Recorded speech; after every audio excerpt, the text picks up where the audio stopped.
Chapter 96. Not only did they plan to take the entire treasure for themselves, they even used the lives of the treasure hunters as stepping stones. How sinister. Perhaps after they get the entire treasure, they'll claim that the treasure is just a scam, that it's just a nest of 9th-level magical beasts. They'll just make up a lie and deny it even if they die. After all, everyone is dead and they're the only ones left. They can say whatever they want without worrying about anyone suspecting them because there's no witness. All they have to do is to destroy the stone tablet when they leave and then announce that they had no choice but to destroy the stone tablet to prevent the magical beasts from coming after them. This way there won't be any evidence and they can sit at home laughing and counting everything they got. One has to say this scheme of the auction house is really vicious. Really vicious. After telling his thoughts to Chuju and Mikoto, the two girls covered their mouths with their hands, their eyes filled with disbelief. Perhaps, in their hearts, this kind of scheme is simply unforgivable so they can't believe it. Looking at Culus and the other two's face filled with joy and confidence, Wu Yan sneered in his heart. It's indeed a very thoughtful plan. Too bad you guys probably didn't expect that under the pressure of the Stone Spider Army and the Giant Spider Queen, there would still be people alive, right? You guys probably didn't expect that there would be people like us who weren't part of the plan, right? I can only say that this is all heaven's will. Isn't that so? How could the auction house people know that there's a Wu Yan here with a magical cloak that can perfectly hide at the side and watch the show with them? How could they know that when they were hiding at the side and happily planning to swallow the fruit of victory, there's another existence beside them who's also watching the show? If this isn't heaven's will, then when Wu Yan and the rest were finally discovered by the giant spider queen and were planning to retreat, they, the praying mantis that was planning to eat the cicada, appeared and forcibly retained the aureole. Isn't this heaven's will? That's why this is all heaven's will. Yan, what should we do now? Wu Yan's thoughts aside, Mikoto on the other hand couldn't hold it in any longer. Lightning flashed on her forehead as she stared at the scene expressionlessly. Her eyes were filled with anger. Looking at Mikoto's current state, it's obvious that everything the auction house has done has made her furious. How could Sis Cannon, who was filled with a sense of justice, not be angry when such a thing happened in front of her? She had a junior who was a member of the Conduct and Discipline Committee and was extremely kind. Although Mikoto's heart had hardened a lot since she was summoned by Wu Yan, her basic principles would never change. She was just a little naive before, but now that naivety was gone, her kindness was still there and so was her inner heart. This was something that Wu Yan was very happy about. As for the president, she was about the same. If not for her lack of strength, she really wanted to rush up and teach those three evil fellows a lesson. Isn't that obvious? Wu Yan rubbed the back of his hand, the corner of his mouth twitched into a sinister smile. Since they've put on a show to watch a good show, if we don't inherit their spirit, wouldn't we be letting them down? What do you mean? Chuju and Mikoto kind of understood what Wu Yan meant. He wanted to give them a taste of their own medicine. Wu Yan didn't care if Chuju and Mikoto understood the meaning of this famous Chinese saying. He smiled and said, "Let them fight among themselves. Just as well help us get rid of the Spider Queen and let us have a taste of what it's like to be a fisherman." Chuju and Mikoto were speechless. Looking at the sinister smile on Wu Yan's face, the two girls remembered how Wu Yan was coquettishly shouting, "Let's retreat." Not long ago they wanted to give him a few slaps on his wretched face. But after they get rid of the Spider Queen, what about those 3 Tier 8? Mikoto said with a frown. Even if a Tier 9 super strong enemy was killed by someone else, 3 Tier 8s are still a very strong enemy. On their side they only have 1 Tier 5, 1 Tier 6, 1 Tier 7 and 1 Tier 8.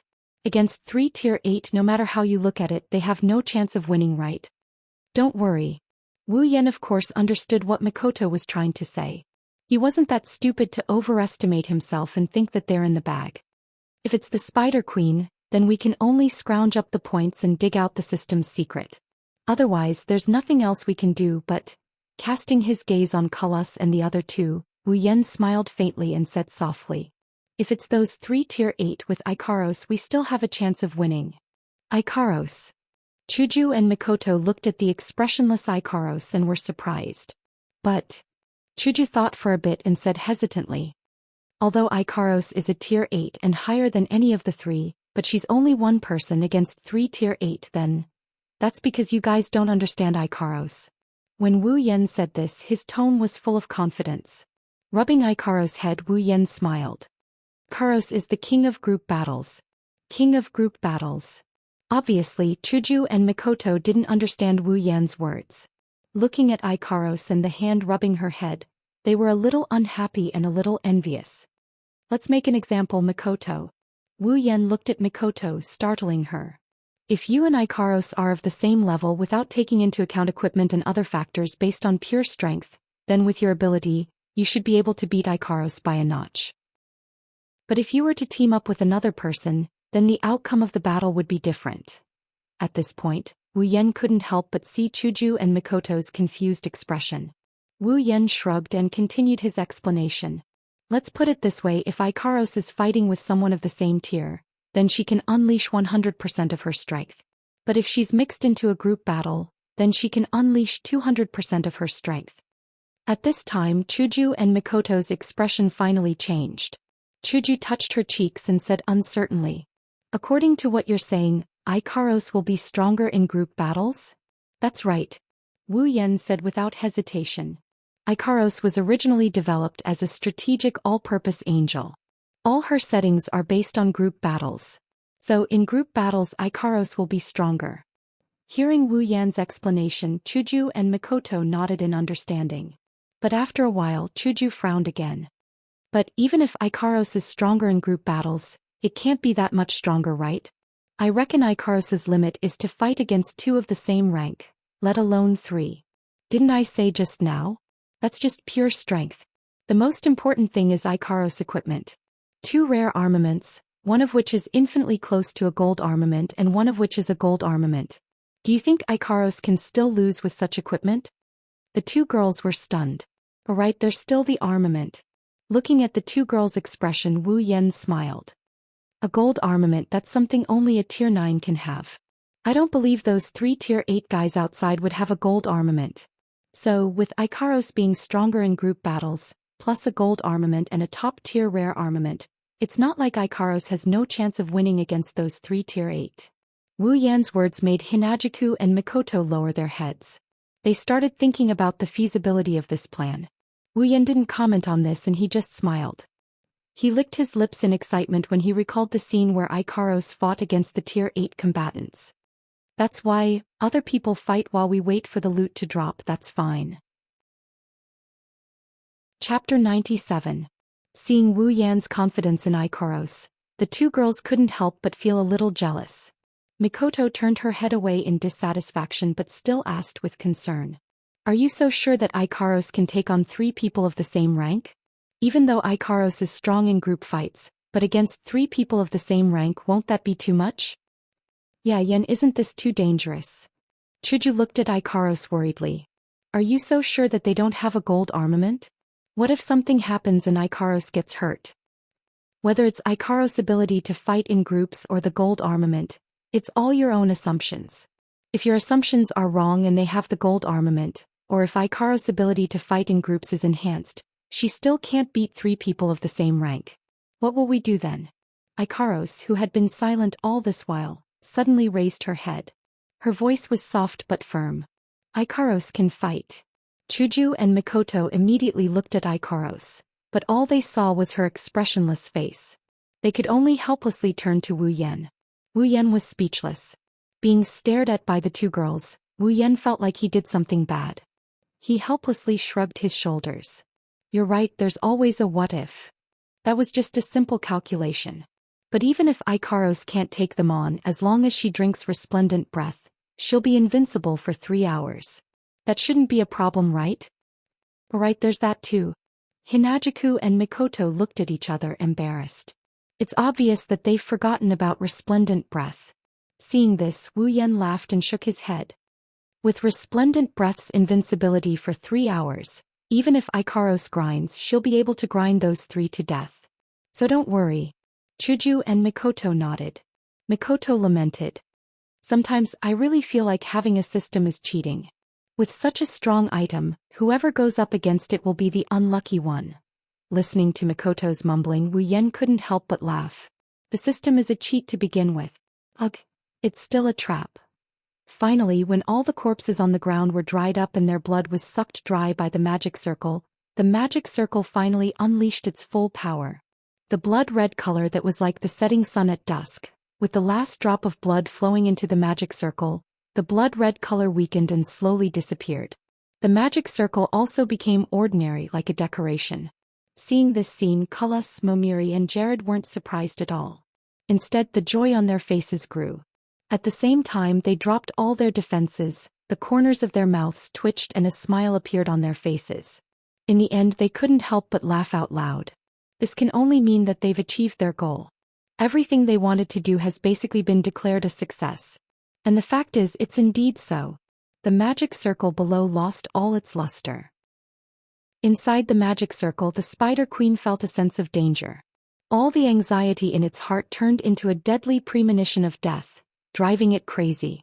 Taking advantage of the magic circle's disappearance, the Spider Queen let out a loud cry. Its numerous long legs fiercely stomped on the ground, shattering the ground and shaking the space. The Spider Queen nimbly jumped up and left the magic circle on the ground. However, before it could rejoice, an invisible force suddenly hit its body. That huge body that even a 9th-rank powerhouse would not be able to move was like a piece of paper. It was hit by this invisible force and heavily fell to the ground. Back in the original magic array, seeing the Spider Queen struggle, Cullis and the other two revealed a look of disdain. It's completely different from the vigilant and fearful look from before. It also exposed their true colors of vile characters, causing Wu Yan to sneer. Just now, before the magic formation had taken effect, he had looked like he would run away if there was even the slightest hint of danger. Now that he was relying on the power of the magic formation to suppress the giant Spider Queen, thinking that victory was within his grasp, he had started mocking him. He really was a true villain. The giant Spider Queen kept struggling, and its screams echoed throughout the space. However, no matter how much it struggled, it couldn't lift its body. It felt as if a huge mountain was pressing down on its back. It felt as if its entire body was extremely heavy and it couldn't move at all. As for the two giant spider guards, they were already lying on the ground. Cullis and the other two looked at each other and laughed even more cheerfully. Who knows if their laughter was a signal, but after their laughter, the sound of chaotic footsteps came from the other side of the stone path. Following that, people from the auction house appeared in front of Wu Yan's group. What made Wu Yan surprised was that it wasn't just the auction house. There were also people from two other forces that came in. Just thinking about it, Wu Yan came to a realization. I was wondering why there were 3 8th-step powerhouses. They couldn't all be from the auction house. Otherwise, the auction house would have already unscrupulously dominated the entire supply town. So it turns out that there are 2 more from other forces. You can't blame Wu Yan for not noticing. Even with his complete memory ability, all his attention was focused on the auction house. He didn't pay attention to the other forces and only paid attention to those above the 6th step. That's why he didn't notice that there were 2 other forces hiding with the auction house. Pathetically defeated. Seeing this situation, the president got angry and said with a cold snort. Wu Yan looked at Chuju with a bit of surprise and said in amazement, "You've learned the idiom quite well." The old man from the auction house walked out from the crowd and came to the side of Cullis and the other 2. He bowed and respectfully said, "3 sirs, did you succeed? Does that even need to be said?" Cullis waved his hand with an insufferably arrogant look, completely lacking the demeanor of a powerhouse of the 8th order. Although his voice sounded calm, the words that came out of his mouth were filled with an indescribable sense of pride. After spending so much effort, if it still didn't succeed, then it really doesn't make sense. Too bad you're not destined to have the last laugh. The old man raised his head to look at the giant Spider Queen. Feeling the immense aura of death and pressure coming from it, as well as the powerful sound waves coming from its frantic struggle, he trembled a little. "Cullis, let's end it." Momiri noticed that under the pressure of the giant Spider Queen, the crowd stiffened and frowned. Jared also nodded, agreeing with Momiri's suggestion. "Got it." Cullis glared at the 2 of them with dissatisfaction, as if blaming them for not letting him show off in front of his subordinates. However, he still obeyed and took out a small blood-colored stone from his bosom. The 3 of them took a few steps forward and closed the distance between them and the giant Spider Queen. Seeing the giant spider queen's abnormally ferocious face and its eyes filled with killing intent and resentment, they all felt their hearts tremble. Cullis snorted coldly. He felt that this monster was about to die under his hands, yet he was still afraid of it and lost face. Thus he viciously said, So what if you're a ninth-step monster? You still lost to me, you still died under my hands. Remember my name, Cullis." That pretentious look made Wu Yan and the rest want to vomit. Flicking the small blood-colored stone into the magic formation, Cullis and the other two retreated. Under the gaze of the giant spider queen, the stone fell into the magic formation and slid in front of it, then it instantly vaporized. Following the vaporization of the stone, the magic formation seemed to have received some kind of order and started to rotate. Complex and hard-to-understand runes jumped in the air. The blood turned into a fluid that flowed around the giant spider queen and the two giant spider guards. A blood-colored transparent barrier rose from the bottom of the magic formation and then covered the entire magic formation, as well as the giant spider queen and the two giant spider guards. The giant spider queen seemed to have predicted its own outcome and let out a mournful cry that shook people's hearts. Boom. Chapter 98. Boom. A red beam of light shot up to the sky. The magic circle shot it out like a laser cannon and exploded on top of the stone wall. However, the stone wall didn't have the slightest bit of damage. It's like the beam of light was originally there. The beam of light filled the entire magic circle. The screams of the Spider Queen and the two spider escorts also leaked out from inside. The deafening explosion came out from the magic circle without any warning. Wu Yan, Chuju, Mikoto, and Liren, who weren't prepared for this, all four of them felt dizzy and moaned softly. Only Ikaros was still as calm as ever. This made Wu Yan wonder if she's a natural or something. As for the people from the auction house, they looked at the magic array indifferently. At this time the magic array was already in full operation, and the bright red light covered everything inside the magic array. Aside from a loud bang and the occasional miserable howl, no one could see anything inside the magic array. Seeing this situation, Cullis and the other two couldn't help but laugh out loud. The people behind them also let out a joyful expression because at this moment, their plan has succeeded. Listening to the laughter coming from the crowd, Chuju and Mikoto clenched their teeth. If they didn't do this, they're really afraid that they wouldn't be able to hold it in and jump out. At this moment they only felt pity for those who had died. Not only were they deceived, but they were also used after their deaths. Moreover, they were used to such an extent that they were worthless.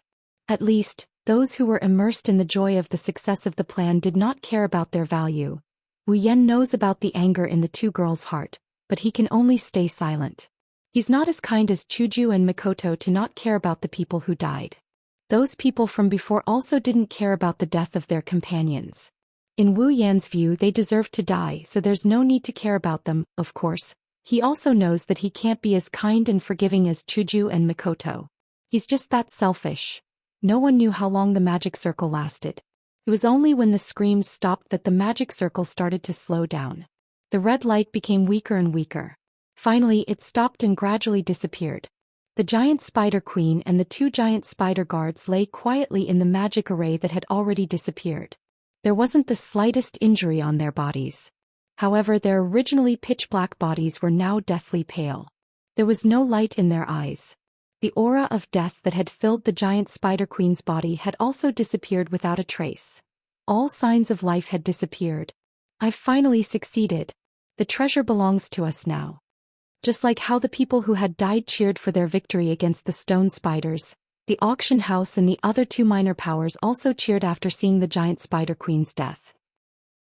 They cheered with a clear conscience. Mikoto couldn't hold it in any longer. Looking at the cheering crowd, she couldn't help but feel infuriated, incomparably infuriated. Even in the past she had never been as infuriated as she was today. "Yan, can we go out now?" Wu Yan looked at Mikoto and then looked at Chuju. He pondered for a moment and bitterly laughed. "Well, I originally wanted to let them find the treasure and then go out and give them a good beating. But since you don't want to hide anymore, then I have no objections." Even though the giant spider queen had appeared and was killed, Wu Yan still couldn't be sure if there was only one boss in this place. After all, there's still no sign of the treasure. Who knows if it's already safe in front of them? It was a good choice to let those scumbags above lead the way and let them play a few more minor roles. They could also relieve some of their worries and solve some of their difficulties. But since Mikoto couldn't hold it in and Kaishisama even summoned White Cherry, Wu Yan was more or less pissed off at the people on the field. If that's the case, then let's go. At worst, if there's a situation later that they can't handle, they'll just use the item to retreat. Since they can't handle it anyway, Wu Yan doesn't believe that those guys on the field have the ability to handle it. Unless they run back and lure another group of people to their deaths and set up another magic formation. Making up his mind, Wu Yan said, Ikaros, I'll leave those 3 tier 8 to you. If you can't handle it, drink resplendent breath. Got it? Ikaros's eyes flashed with an undetectable light. Yes, master. Wu Yan nodded seriously at Ikaros before looking at Chuju and Mikoto. Chuju, Mikoto, I'll leave the little girl to you guys. As for the helpers, leave them to me. I want to help too. Hinajuku quietly picked up Liren. She said she would take care of her. Mikoto, on the other hand, isn't happy about this. She was just getting ready to go all out, but who knew Wu Yan would suddenly do something like this? Wu Yan retorted at Mikoto's words.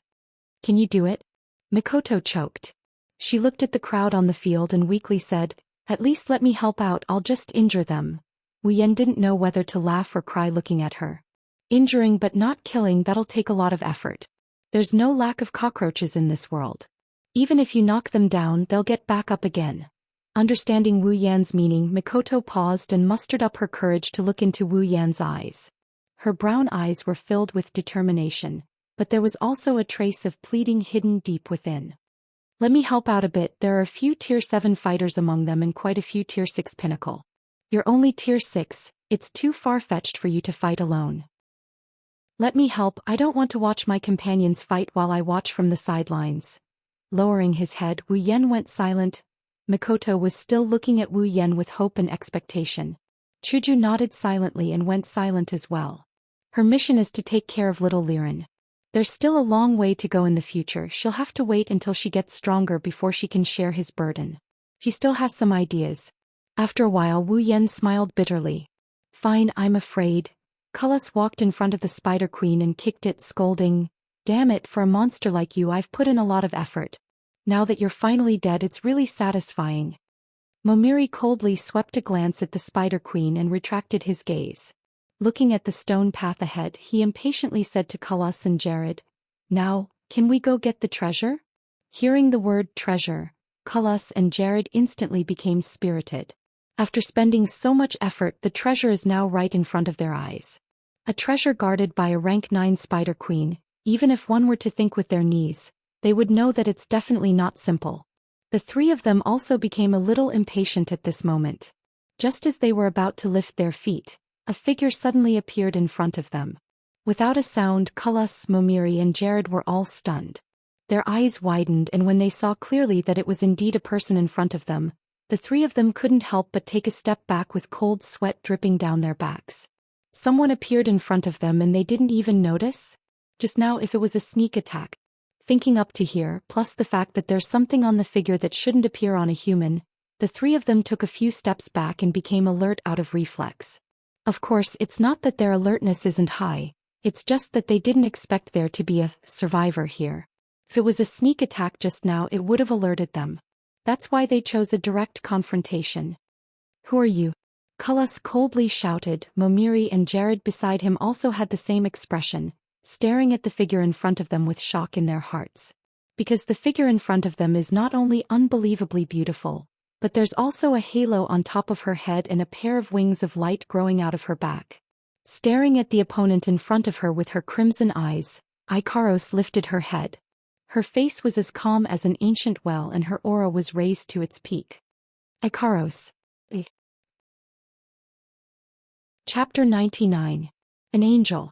That's the first impression Ikaros gave everyone. Beautiful beyond compare, tall and voluptuous figure, a pair of blue wings of light fluttering behind her back, and a pure white halo covering her pink hair, giving Ikaros a sense of divinity and majesty. But if they knew that this form of Ikaros is unique to combat mode, what would they think? Of course they won't know, because at this moment, if they're not shocked by Ikaros' appearance, then they're mesmerized by her celestial beauty. Ikaros didn't care about how much shock her appearance brought to everyone. Right now in her mind, there's only the mission Wu Yan gave her. In her eyes, there's only the 3 Tier 8 combatants closest to her. After confirming her target, Ikaros's lips slowly moved under everyone's watchful eyes. Her cold voice traveled into everyone's ears.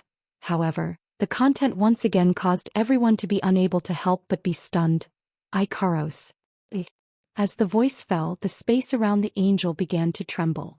Unknown metallic objects appeared out of thin air around the angel. Looking at the large amount of unknown metallic objects, everyone was puzzled. Cullis and the other two, however, had a drastic change in expression. At the same time when the unknown metallic object appeared, Cullis and the other two felt an inexplicable sense of crisis. It was this sense of crisis that caused their expressions to change. With a shift of their bodies, they quickly fled from their original location. Artemis, Permanent Rear-End Missile. This permanent rear-end missile has long been Ikaros' signature move. Maybe even Ikaros didn't know that most of her battles are started with permanent rear-end missile. Today is the same. Permanent rear-end missile signifies the start of the battle. As for Cullis and the other two who reflexively dodged, they naturally didn't know that the unknown metallic object known as the permanent homing missile was unavoidable. The missile moved in an indescribable trajectory in the air, causing Cullis and the other two's faces to change again and again. The three quickly split up and ran in different directions to avoid the attack of the unknown metallic object. Permanent rear-end missile's speed is definitely not for show. Compared to a real missile, it's even faster. If it wasn't for the fact that Cullis and the other two aren't normal characters, they would have been hit long ago. When the rear-ending missiles split into several directions and attacked them again, their expressions finally changed from a slight change to one of shock. From the speed of these unknown metal objects, they could tell that if they were hit, it would definitely not be over with just a little injury. Caught off guard by Ikaros, Cullis and the other two were furious after the initial shock. Not long ago they were the ones who had to watch others dodge their attacks. Now they're being toyed with by a girl who popped out of nowhere. How can they not be furious? Damn. Don't look down on me. Cullis roared. A huge knight's sword appeared in his hand. This sword doesn't look any different from a normal knight's sword. However, if you treat it as a normal knight's sword, you'll definitely die a horrible death. The moment Cullis drew his sword, the homing missile immediately caught up to him. Cullis roared, the veins on his sword-wielding hand bulged out. Cullis fiercely swung his sword. A sword formed from Do Chi flew out from his sword to meet the homing missile. Momiri and Jared also took out their weapons at the same time.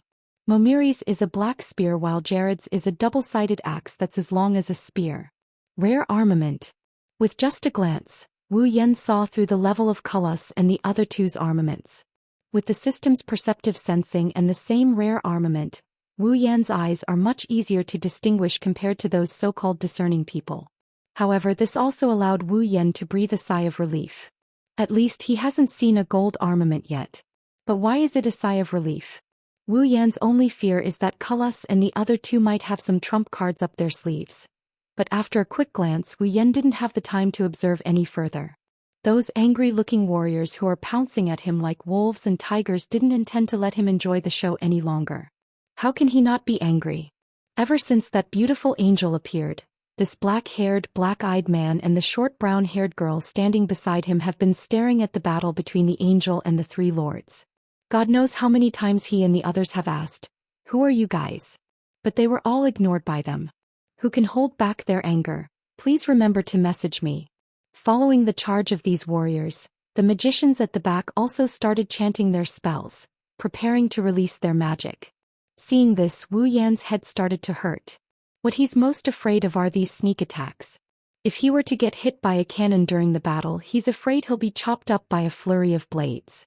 Even though he has the spiritual dragon armor and can completely ignore attacks below rank 6, but there are still quite a number of rank 6 here. At that moment, Wu Yan could only sigh and say to Mikoto, "Mikoto, a group battle is disadvantageous for us, let's go." Hearing this, Mikoto unhappily glanced at the attacking magicians at the back. She took out a bottle of potion and in a few gulps gulped it down. With the same action, Wu Yan gulped down the potion wolf in an even swifter manner than Mikoto. Then he chuckled and tossed away the empty potion bottle in his hand. Exchanging glances with Mikoto, he charged into the crowd. Facing Ikaros who can fly, Culus and the other two are undoubtedly at a disadvantage. Even though they can also use Douqi to fly for a short period of time, but obviously they can't fly as nimbly as Ikaros who has wings. Ikaros's instantaneous change in flying technique gave them a headache. Apart from a 7th-step magician who can use flying magic, who else can fly as freely as Ikaros without the use of other tools?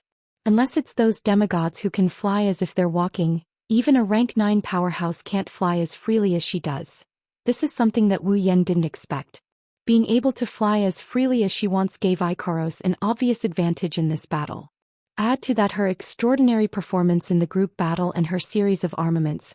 Maybe Ikaros really doesn't need to drink the resplendent breath like Wu Yan and Mikoto. Another homing missile was destroyed by the armaments in Culus and the other two's hands. Culus and the other two's faces were as gloomy as water, angry and helpless. That flying ability is really too hard to deal with, and these flying metal lumps. Damn it, who the hell is that woman? And wings, is she a demonic beast? Impossible, I've never heard of a demonic beast in human form. Could she be a demigod demonic beast in human form? That's even more impossible. If she's a demigod, why go through the trouble of using so many metal lumps? She could just slap them with her palm. Culus is getting spun around by the homing missiles until he's dizzy. He couldn't help but curse out loud as he swung the armament in his hand and shot down countless missiles. But very quickly new missiles came in to replace them and continued their relentless assault. Jared leaped to Culus's side and Momiri did the same. The three of them gathered together and Jared immediately said, "We can't go on like this. We'll have one person block the flying metal, one person open up a path and the other one attack." Culus and Momiri thought for a bit and nodded in agreement. There's no choice. If they don't do this, they'll run out of Douqi sooner or later and be ground to death by that angel. Jared raised his double-sided axe and with a swing of his axe, all the missiles around him were smashed to pieces. Culus and Momiri leaped up and attacked Ikaros. Ikaros's eyes widened and another homing missile was fired. Because the distance between them was shortened, it reached the two in an instant. Explosive wind flash. Momiri raised his spear and condensed a large amount of Douqi at the tip of his spear. Momiri urged his Douqi and a burst of light exploded from the tip of his spear and destroyed the missile. Culus smiled sinisterly and came above Ikaros and viciously slashed down with his great sword. Chapter 100. The great sword mercilessly slashed towards her own face. The pressure from the great sword caused her hair to swell even more after entering Sky Queen mode. One can see just how strong this blow is. Facing such a powerful attack, Ikaros ignored it like it was nothing. She didn't even bother to lift her head. Her lips parted and she chanted a few more words. Aegis, Absolute Defense Circle. Culus' greatsword that could split Mount Hua shuddered and stopped right above Ikaros. Culus was stunned. Even though he pushed his Douqi a bit faster, it still didn't budge an inch. Culus looked down in surprise, only to see a layer of blue translucent shield in front of Ikaros, blocking his armament. Culus's face changed. He hardened his resolve and raised his greatsword again, slashing down on the absolute defense circle. A crisp sound rang out, but it still didn't move an inch. Without waiting for Culus to attack again, Ikaros dispelled the absolute defense circle and turned around. The wings on her back unfurled and like a giant palm she sent Culus flying. Momiri suddenly appeared in front of Ikaros again, thrusting his spear towards her chest while Jared appeared behind her, swinging his great axe towards her back. Ikaros's crimson pupils shrunk and with a flap of her wings, she flew towards the sky, dodging both Momiri and Jared's attacks. Too bad, above her, Culus was already waiting for her, crazily condensing the Douqi in his body and channeling it into the greatsword in his hand like it doesn't cost him anything. The great sword flashed a glaring red light. Looking at Ikaros, who delivered herself to his doorstep, Culus grinned sinisterly. "I'd like to see if that shitty shield of yours can stop my strongest battle skill." Blood soul slash. Her already crimson pupils were illuminated even brighter by the red light from the great sword. Left with no choice, Ikaros once again activated her absolute defense circle. Culus's vicious slash landed on the blue barrier. Against the strongest battle skill of an opponent of the same rank, the absolute defense circle could only hold on for a moment before being chopped into pieces. Culus's battle skill, however, continued to slash towards Ikaros. However, even though the absolute defense circle didn't block the opponent's strongest battle skill, it did weaken the power of the greatsword by quite a bit. Ikaros raised her hand, condensing a small absolute defense circle in her palm like a shield, blocking Cullus's greatsword. What? He didn't even have the time to celebrate destroying the turtle shell when his attack was blocked by another small turtle shell.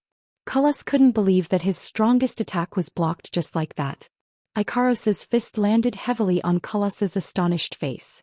Poor Cullus was sent flying twice by Ikaros. One was a slap, the other was a slap to his face. Jared and Mamira's face darkened at the sight.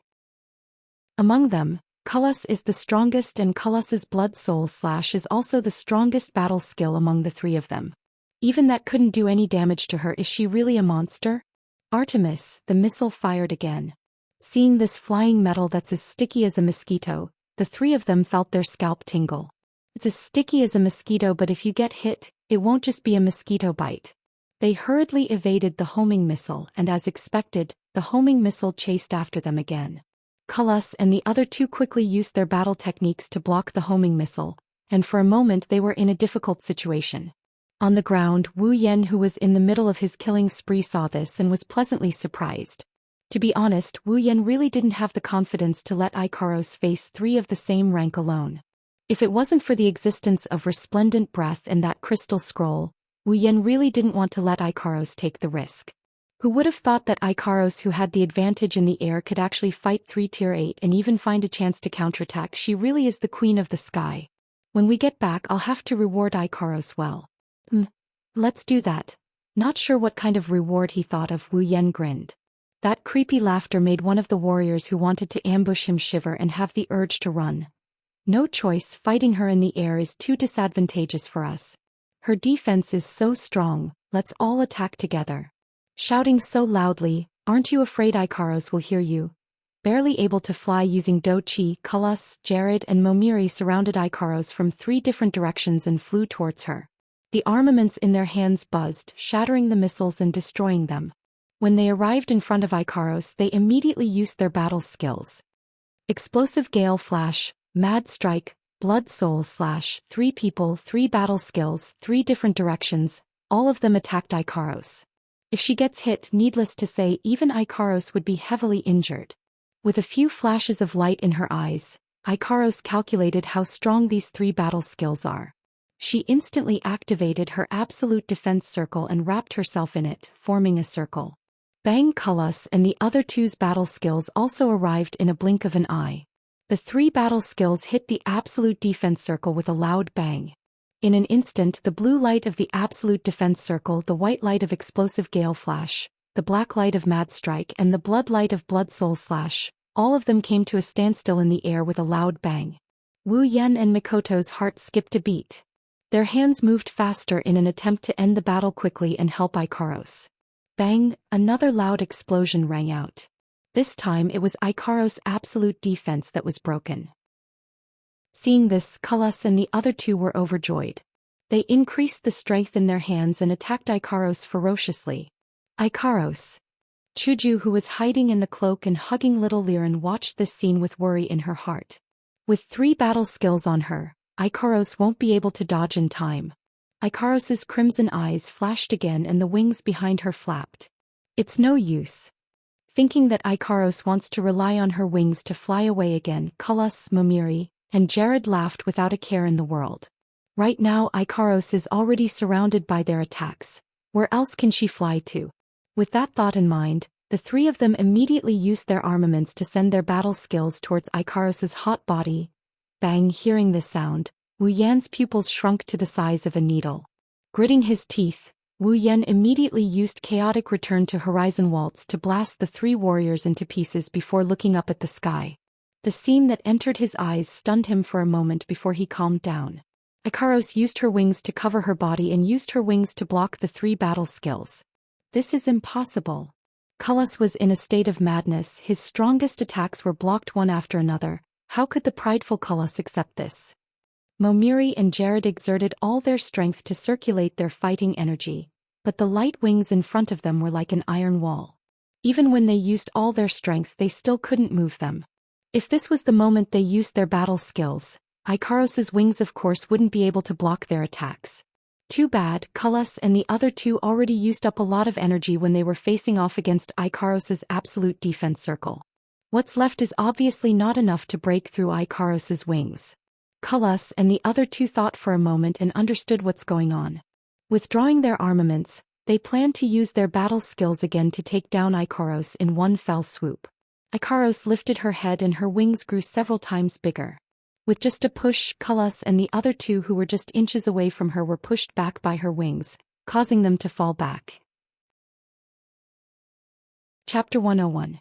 Artemis. Without waiting for Cullis and the other two to stabilize their bodies, the homing missiles were launched. Before they could react, the homing missiles had already arrived in front of them. Their faces changed, they had no choice but to use their armaments to block in front of them. When the missiles hit their armaments, even though it didn't cause them any damage, it still forced them to back off. Pulling away from Icaros is definitely not something to be happy about. One must know Icaros's long-range attacks far exceed her close-range attacks. Thus, the crowd saw countless homing missiles flying towards Cullis and the other two. Zhou Xian flashed continuously in the air as the missiles danced in the air. From time to time, the armaments from both sides would pierce through the air and hit the surrounding stone walls. Seeing this, Wu Yan and company who were still fighting on the ground felt their hearts tremble. Bam bam bam bam. The battle between Icaros, Cullis, Momiri and Jared was still constantly switching sides.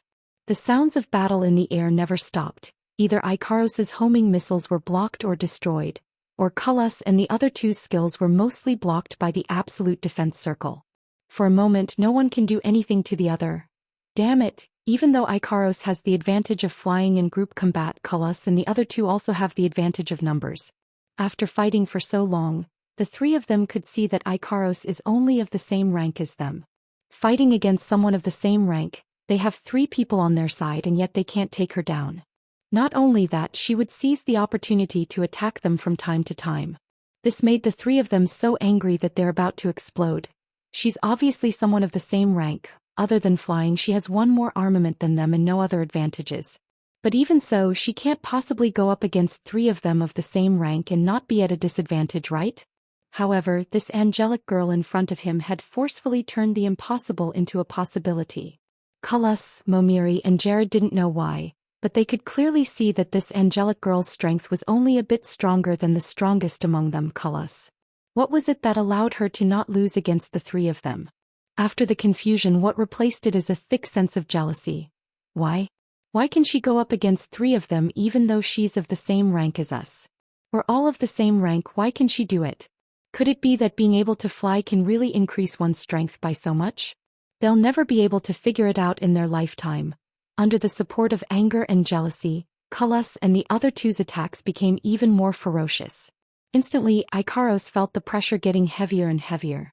She's flustered and in a sorry state. Cullis and the other two thought Icaros was hard to deal with, but wasn't Icaros the same? Relying on her superior ability in group battles and the aid of her wings, she's able to hold her own against the 3 of them. But as time goes by, Icaros is getting weaker and weaker. No matter what, the opponent has the advantage in numbers. There are 3 of them of the same rank and on the surface, it looks like she's on par with them. But Icaros can't say anything about it. Absolute defense circle shatters the moment it gets hit and she still has to use her wings to block the attacks. Even though she's doing a good job of blocking them, some of the force from Cullis and the other two's attacks are still transmitted to her body.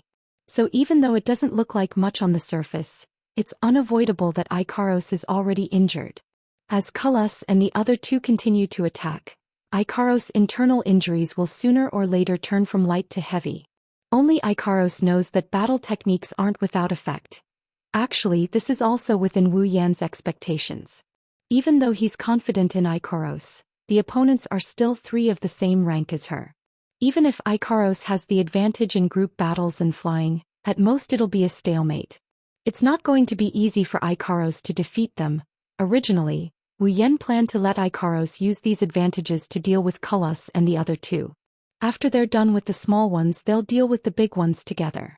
Even though Wu Yan and Mikoto can't compare to the Tier 8 Cullis and the other 2, but with the miraculous effect of resplendent breath, it's not like they can't put up a fight against them.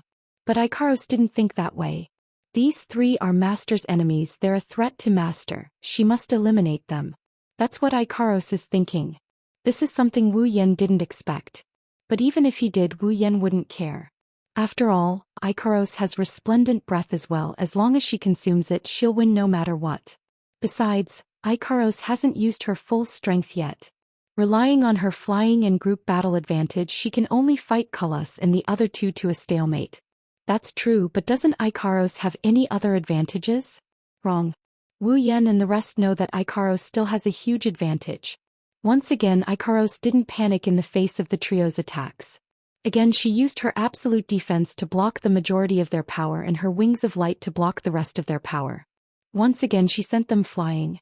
Only this time, Ikaros didn't fire any missiles but instead stretched out her left hand and made a grabbing motion. A strangely shaped black bow covered in barbs appeared in her hand. Everyone be careful, that woman took out another armament. Jared's face changed when he saw the armament in Ikaros' hand and yelled at Cullis and Momiri. The three of them looked at Ikaros with vigilance, gritting their teeth. Even if it's them, each of them only has one rare armament. But this winged woman already has an invisible armament that can shoot flying iron and a defensive armament. Now she even has another armament. Even Momiri, who runs an auction house, doesn't have this kind of treatment. Ikaros doesn't care what they're thinking. Her left hand is holding the bow while her right hand is slowly pulling the string. Purple light slowly condensed on the bow and an arrow appeared in her hand. She knocked the arrow. Purple light flowed on the surface of the bow and black light condensed on the arrowhead. A destructive force filled the arrowhead and pointed at Cullis and the other two. With just this one action, Cullis, Momiri and Jared shuddered. Their eyes widened and the hairs on their bodies stood up in an instant. The light in Ikaros' eyes condensed and loosened her grip. The arrow turned into a black light and flew towards the three. Apollon, Apollo. Danger, danger, danger, danger, danger, danger. Their minds were filled with these two words. Cullis, Momiri and Jared were horrified when they saw the black light flying towards them. A chill ran down their spines. Dodge! Cullis screamed hysterically, and with the fastest speed he's ever had, he dodged to the side. Jared and Momiri were alerted by Cullis' roar. Their complexion changed greatly. At this moment, their do-chi was raised as if they didn't care about their lives. Breaking through their previous limits, they dodged to the side. None of them had the intention to catch it because their instincts told them that even if they used their strongest combat skill with their armament, they would still die. Have to say, this instinct almost saved their lives. The black arrow brushed past the three of them and landed on the ground at an unimaginable speed. Boom! The terrifying power instantly exploded, destroying everything in the surroundings. Nothing was left. The wind was raging and the ground was destroyed in an instant. Chapter 102. This is really... Wu Yan and Mikoto looked at the scene in front of them. Both of them had the same expression in their eyes. That's luck. Both of them patted their chests with lingering fear. Cullis, Momiri and Jared also looked at the scene on the ground, their eyes wide open, their eyeballs almost popping out. What kind of scene is that? What they saw was the ground that was only slightly cracked after a few battles. But now the area that was hit by Ikaros Apollo has completely disappeared. Not just the ground, even the people who were fighting Wu Yan and Mikoto were all smashed into pieces. There's not a single trace of them left in this world. The only thing left is a huge crater with a diameter of 100 meters. Gulp. Gulp sounds kept ringing in this silent space. Those were the lucky ones who weren't caught in the shockwave. Of course that includes Cullis and the other two. Ikaros' move killed at least 70% of the people fighting Wu Yan and Mikoto on the ground. As for the others, they were either injured by the shockwave or blown away by the wind. Even those who were knocked down by Mikoto and lost their ability to fight but were still alive were unlucky enough to die under Apollo's attack. If Wu Yan and Mikoto didn't drink resplendent breath, they would have either died or been injured. Of course, if they didn't drink resplendent breath, Ikaros wouldn't have chosen to use Apollo at that angle. Just thinking about how he was happily hacking away at people from that position, Wu Yan couldn't help but gulp. Ikaros isn't just a natural. There's a possibility that she's also a natural evil. Definitely not to be messed with, definitely. That monster. At this moment, Cullis, Momiri and Jared no longer have any anger or jealousy in their hearts. Those emotions have been shattered by Ikaros' terrifying attack. Following that, Cullis and the other two's gazes towards Ikaros carried a little bit of fear. One has to know this fear in their entire life. They only felt it once when they faced the Spider Queen. Seeing that her attack didn't work, Ikaros once again placed her jade hand on the bow. Stop her. Don't let her use that armament again. Cullis and the other two were scared out of their wits. They almost threw their weapons away. That kind of destructive power, that bow is definitely a top-tier rare armament. Just now, in order to avoid that arrow, they had used up 50% of their Do Chi. Using Do Chi beyond their limits, their bodies were still in pain. They almost couldn't dodge that arrow. If it was another one, Cullis and the other two don't dare to imagine anymore. Ignoring the screams coming from their bodies, the three madly pushed their Do Chi and rushed towards Ikaros with their lives on the line. Drawing a bow and knocking an arrow also needs time, not to mention Apollo still needs to gather his energy. Even though this period of time isn't that long, it's still enough. If it was Cullis and the other two before, they wouldn't be able to stop this. But now, under the threat of death, the three of them completely exploded. They didn't care about overloading their Do Chi and rushed towards Ikaros like madmen. So before Ikaros knocked an arrow, they raised their armament and attacked her. Ikaros could only raise the bow in her hand. Clang. After blocking their attack, Ikaros was pushed back by the huge force. When she looked up, she saw Cullis and the other two once again appear in front of her with bloodshot eyes and continue to attack her. The absolute defense circle instantly expanded, blocking the attacks of Cullis and the other two. The absolute defense circle that required them to use their strongest combat skills to break was obviously not something that could be broken with just a normal attack of theirs. But at this moment, Cullis and the other two couldn't care less. As long as they stop, that terrifying arrow will be shot again and they have no confidence in dodging it. Thus, with twisted faces, Cullis, Momiri, and Jared crazily swung their armaments and attacked the absolute defense circle. Even with the absolute defense circle, Ikaros can't use Apollo. She can't even use her permanent homing missile. She can only use the absolute defense circle to back away and look for a chance to draw her bow again. But Cullis and the other two won't let Ikaros have the chance to use Apollo again. When Ikaros retreated, they pressed forward and continued to attack the absolute defense circle. It's not that they don't want to use their combat skills, but if they do, Ikaros will use Apollo, and at that time, they'll be the ones to die. So even if the situation isn't looking good, they can only hold on. While Ikaros and Cullis and the other two are stuck in a stalemate, Wu Yen and Mikoto already finished off the rest of the people. Looking at the sky, they didn't know what to do at the moment. After all, they don't know how to fly. Even if Wu Yen could exchange for something that allows them to fly temporarily, there's nothing he can do about it in this situation. So all he can do is stand there and stare. Ikaros also noticed that Wu Yan's group has finished off their opponents. Looking at Cullis and the other two who are still attacking the absolute defense circle, she seemed to have made some kind of decision and put away the bow in her hand. Cullis and the other two are stunned. The armaments in their hands also paused. They didn't react. Why did she put away such a terrifying armament? What they don't know is the real terror is yet to come. Ikaros suddenly spread out the light wings behind her back, and with a flash, they turned into 12 light ribbons. Seeing this, Cullis and the other two are even more confused, but this is an opportunity. So they stopped what they are doing and gathered their Do Chi, preparing to use their combat skills to break through the absolute defense circle in one fell swoop. But Wu Yan's eyes lit up.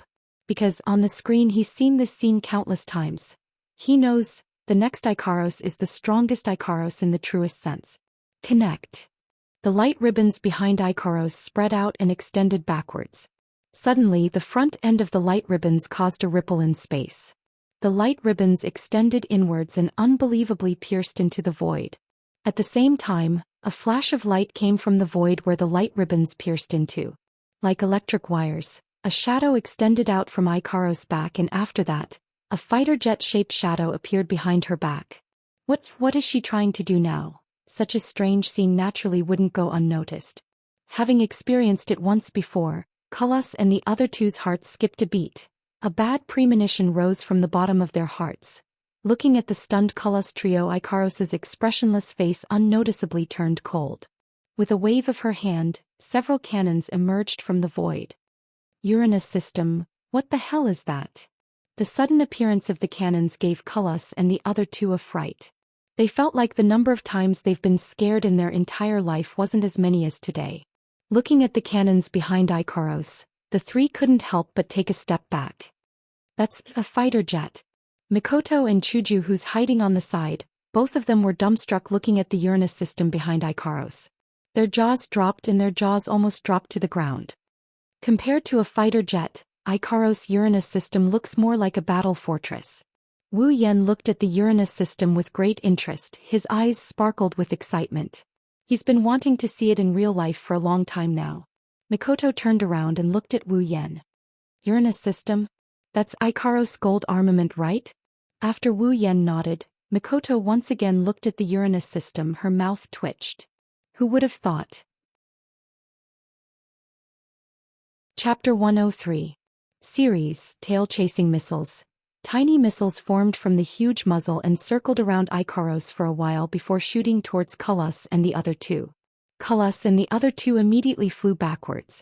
Could it be that this is the armament that fired these flying iron? Seeing the missiles forming from the huge muzzle, the three of them thought it was the armament that fired the flying iron. Instead, they let out a sigh of relief. They're not afraid of these flying iron, what they're afraid of is the enemy taking out something as scary as the bow armament from before. Too bad, what they don't know is that Ikaros' Uranus system is much scarier than Apollo. Perhaps she sensed Cullis, Momiri and Jared's lack of concern towards the homing missiles. Ikaros waved her hand and countless homing missiles formed on the Uranus cannons behind her and shot towards Cullis and the other two. Seeing such a terrifying amount of missiles, Cullis and the other two couldn't help but panic. They retreated while destroying the incoming missiles, but very quickly, new ones came in to replace them. The three of them only wanted to curse out loud. The flying iron from before was already annoying enough, but it's only at the level of annoyance. It couldn't do any damage to them who also have rare armament. But a quantitative change leads to a qualitative change. The number of missiles increased to such a terrifying level. If they still think this won't cause them any trouble, then they can go have a chat with the Spider Queen.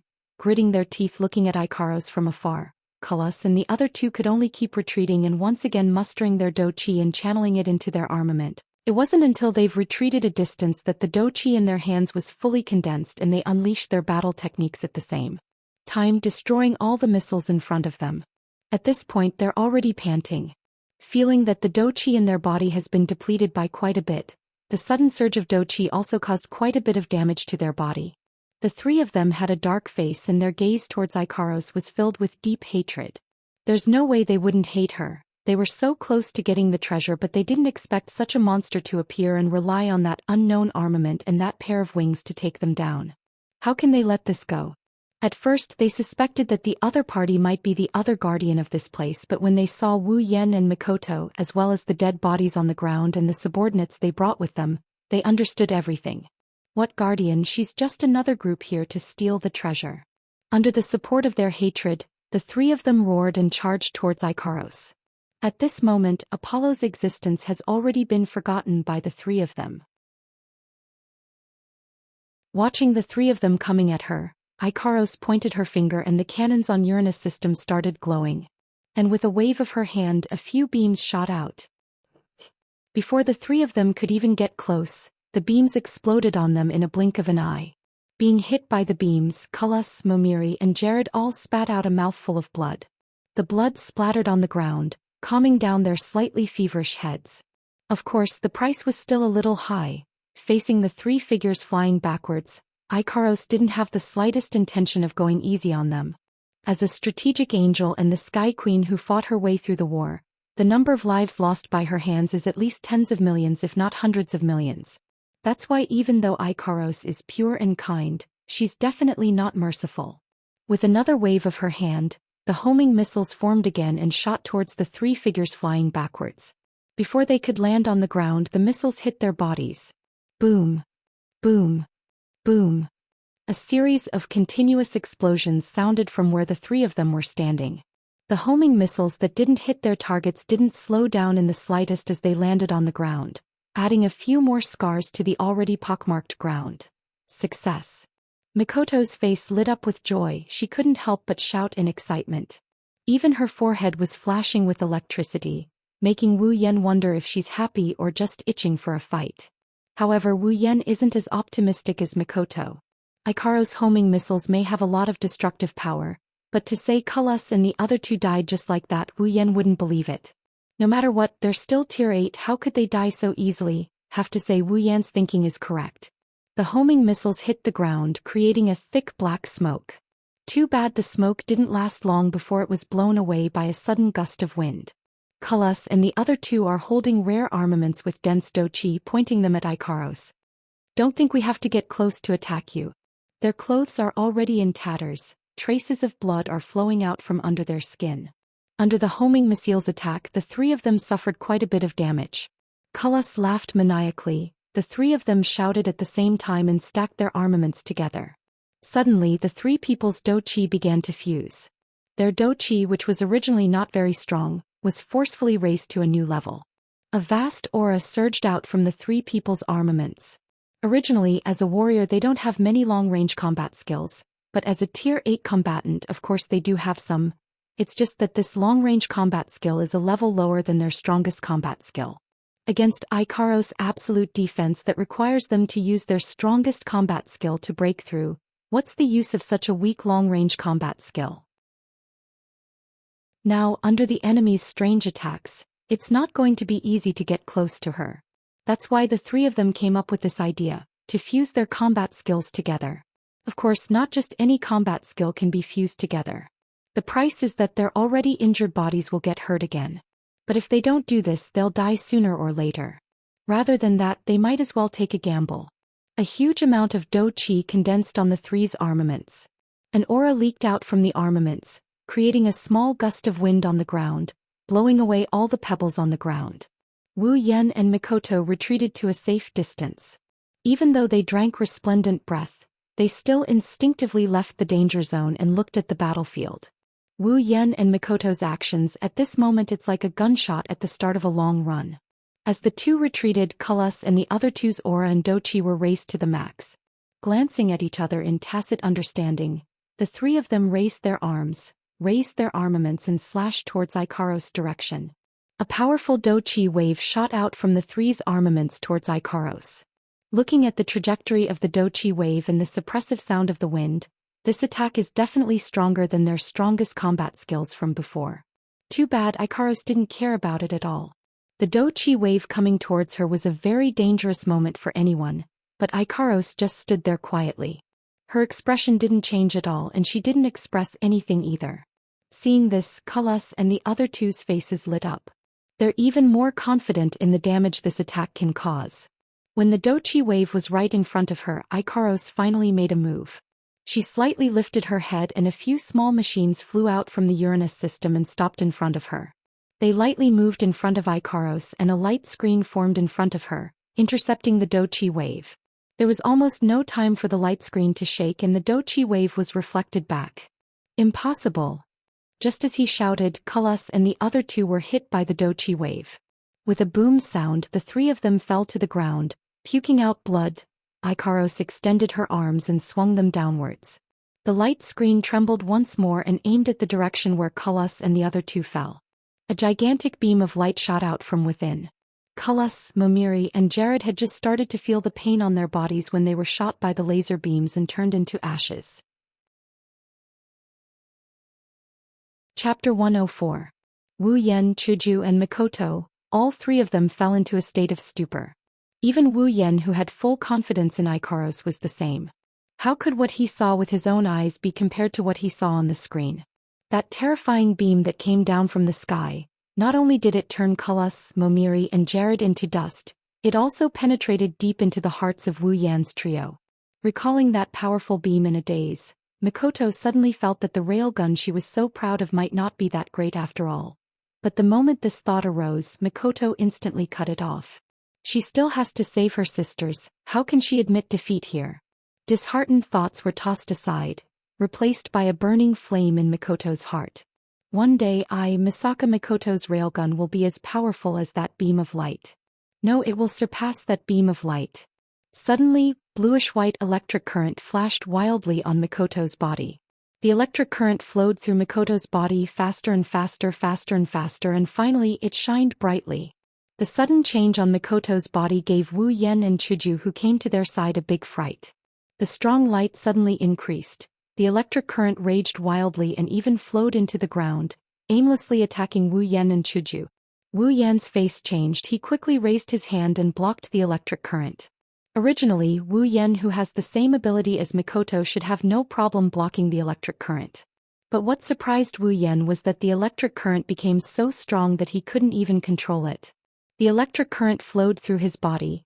Even though Wu Yan didn't get hurt because of the same ability as Mikoto, his body was numb from the electric current and he couldn't move. This time Wu Yan was really shocked. This is something that has never happened before. This electric current is clearly several times stronger than Mikoto's strongest electric current. Moreover, looking at Mikoto's bewildered expression, it's likely that all of this wasn't her doing. What's going on? Hiding behind Wu Yan, Chuju still couldn't react. Why did Mikoto suddenly go crazy? Wu Yan furrowed his brows as he looked at the increasingly powerful aura emanating from Mikoto's body. His eyebrows suddenly twitched as he came to a realization. Oh. I think Mikoto has leveled up. Promotion. Chuju and Mikoto were stunned for a moment before they were overjoyed. Trying her best to control the electric current in her body, Mikoto's computing power was fully activated.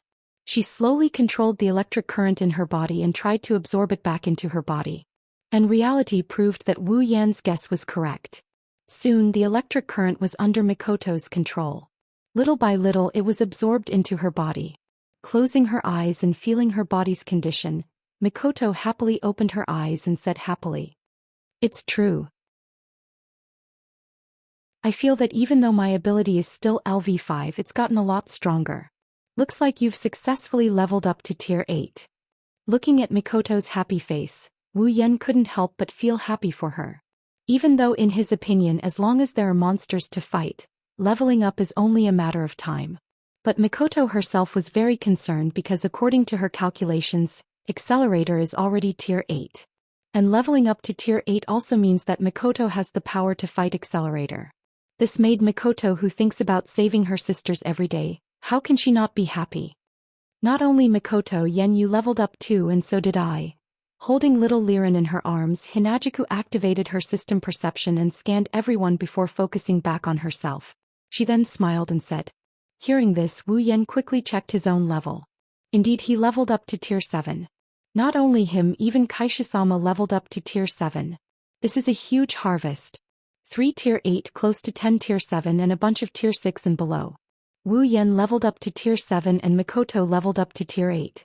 This isn't anything strange. As for Chuju, her level wasn't that high to begin with. This bunch of big monsters was a great supplement for her. Leveling up to tier 7 is nothing strange. Now Wu Yan's group has 2 tier 8, 2 tier 7 and 1 lucky mascot. If they walk out, their jaws will drop to the ground in shock. Of course, that is if those people can sense Wu Yan's strength. Reality has proven that this treasure hunting trip, even if there's no treasure, was worth it. But what made Wu Yan a little sad was that Sis Cannon leveled up with the help of lightning and blue light. That was so amazing, it was as if she was afraid that no one would know about her leveling up. But he leveled up and didn't even let out a fart. People, Master. Returning to her normal state, Ikaros flew towards Wu Yan's group and landed in front of them. Wu Yan patted her head and said gently, "Thank you for your hard work, Ikaros." Indeed, this time if it wasn't for Ikaros, Wu Yan's group wouldn't have had such a smooth journey. It can be said that Ikaros's contribution is at least 80% to be able to reach this stage. Hearing Wu Yan's words, Ikaros lowered her head and felt the hand on her head giving her an unimaginable warmth. Even her heart warmed up. She couldn't help but close her eyes to enjoy this rare warmth. After that, Wu Yan's group cleaned up all the corpses on the scene and helped little Liren remove the handkerchief from her face. The usually cheerful and lively little Liren is finally back. After cleaning up the battlefield, Wu Yan's group also left behind all the useful items. Have to say, this is another surprise. Close to 30 common armaments and 3 rare armaments from Cullis, and the other 2 were all taken by Wu Yan. Other than that, there were also some miscellaneous items such as gold coins. Wu Yan of course took these and stuffed them all into his space ring. Close to 30 common armaments and 3 rare armaments were quickly exchanged for equipment points by Wu Yan, earning him 50,000 equipment points. Other than that, Wu Yan wanted to give it a try, so he handed over the Spider Queen and Spider Guards to the system and actually got 600,000 equipment points. This is also a surprise. One must know that the stone spiders from before cannot be exchanged for equipment points. Wu Yan thought that these 3 bosses would be the same. After checking all the loot, Wu Yan's mouth is about to become a hippopotamus. Not only did he level up, he also got so many resources. Have to say, in Wu Yan's heart, Culus and the other 2 have already become good people. Opening the system list to check the character's status. Character. Wu Yan ability. Sword Mastery, Cooking Mastery, Complete Memory, Chaotic Return to Horizon Dance, Electromancer, LV4. Equipment. Shana of the Holy Temple C rank, Dragon Armor C rank, Summons. Misaka Mikoto Gui Chuju Ikaros equipment points, 71,000 item points, 88,000,000 ability points, 101000 summoning points, 120000 level, 65, character. Misaka Mikoto ability. Electromancer, LV5, strength, B endurance, B agility, A spirit, A. Equipment, none level, 70, character. Gui Chuju ability. None strength, B endurance, B agility, A spirit, B equipment. White Cherry Blossom C rank, level, 60, character. Ikaros ability. Sky Queen mode strength, A endurance, B agility, A spirit, A equipment. Artemis permanent homing missile, C rank. Aegis absolute defense circle, C rank. Apollon Apollo, C rank. Uranus system, B rank. Level 78. All in all, ignoring the series of B that made people ridicule endlessly, this trip could be considered to be a happy one. The only question was, how did the president's White Cherry Blossom level up? It was clearly only D rank before. After the system's explanation, everyone finally understood. Because Chuju did not have any ability and her strength was too low when she was first summoned, the system modified White Cherry Blossom into an equipment that can level up. This is another surprise. Chapter 105. After asking the system said that because Hinajiku's strength was too low, she didn't have the ability to protect herself, so the system modified her White Cherry into an upgraded version.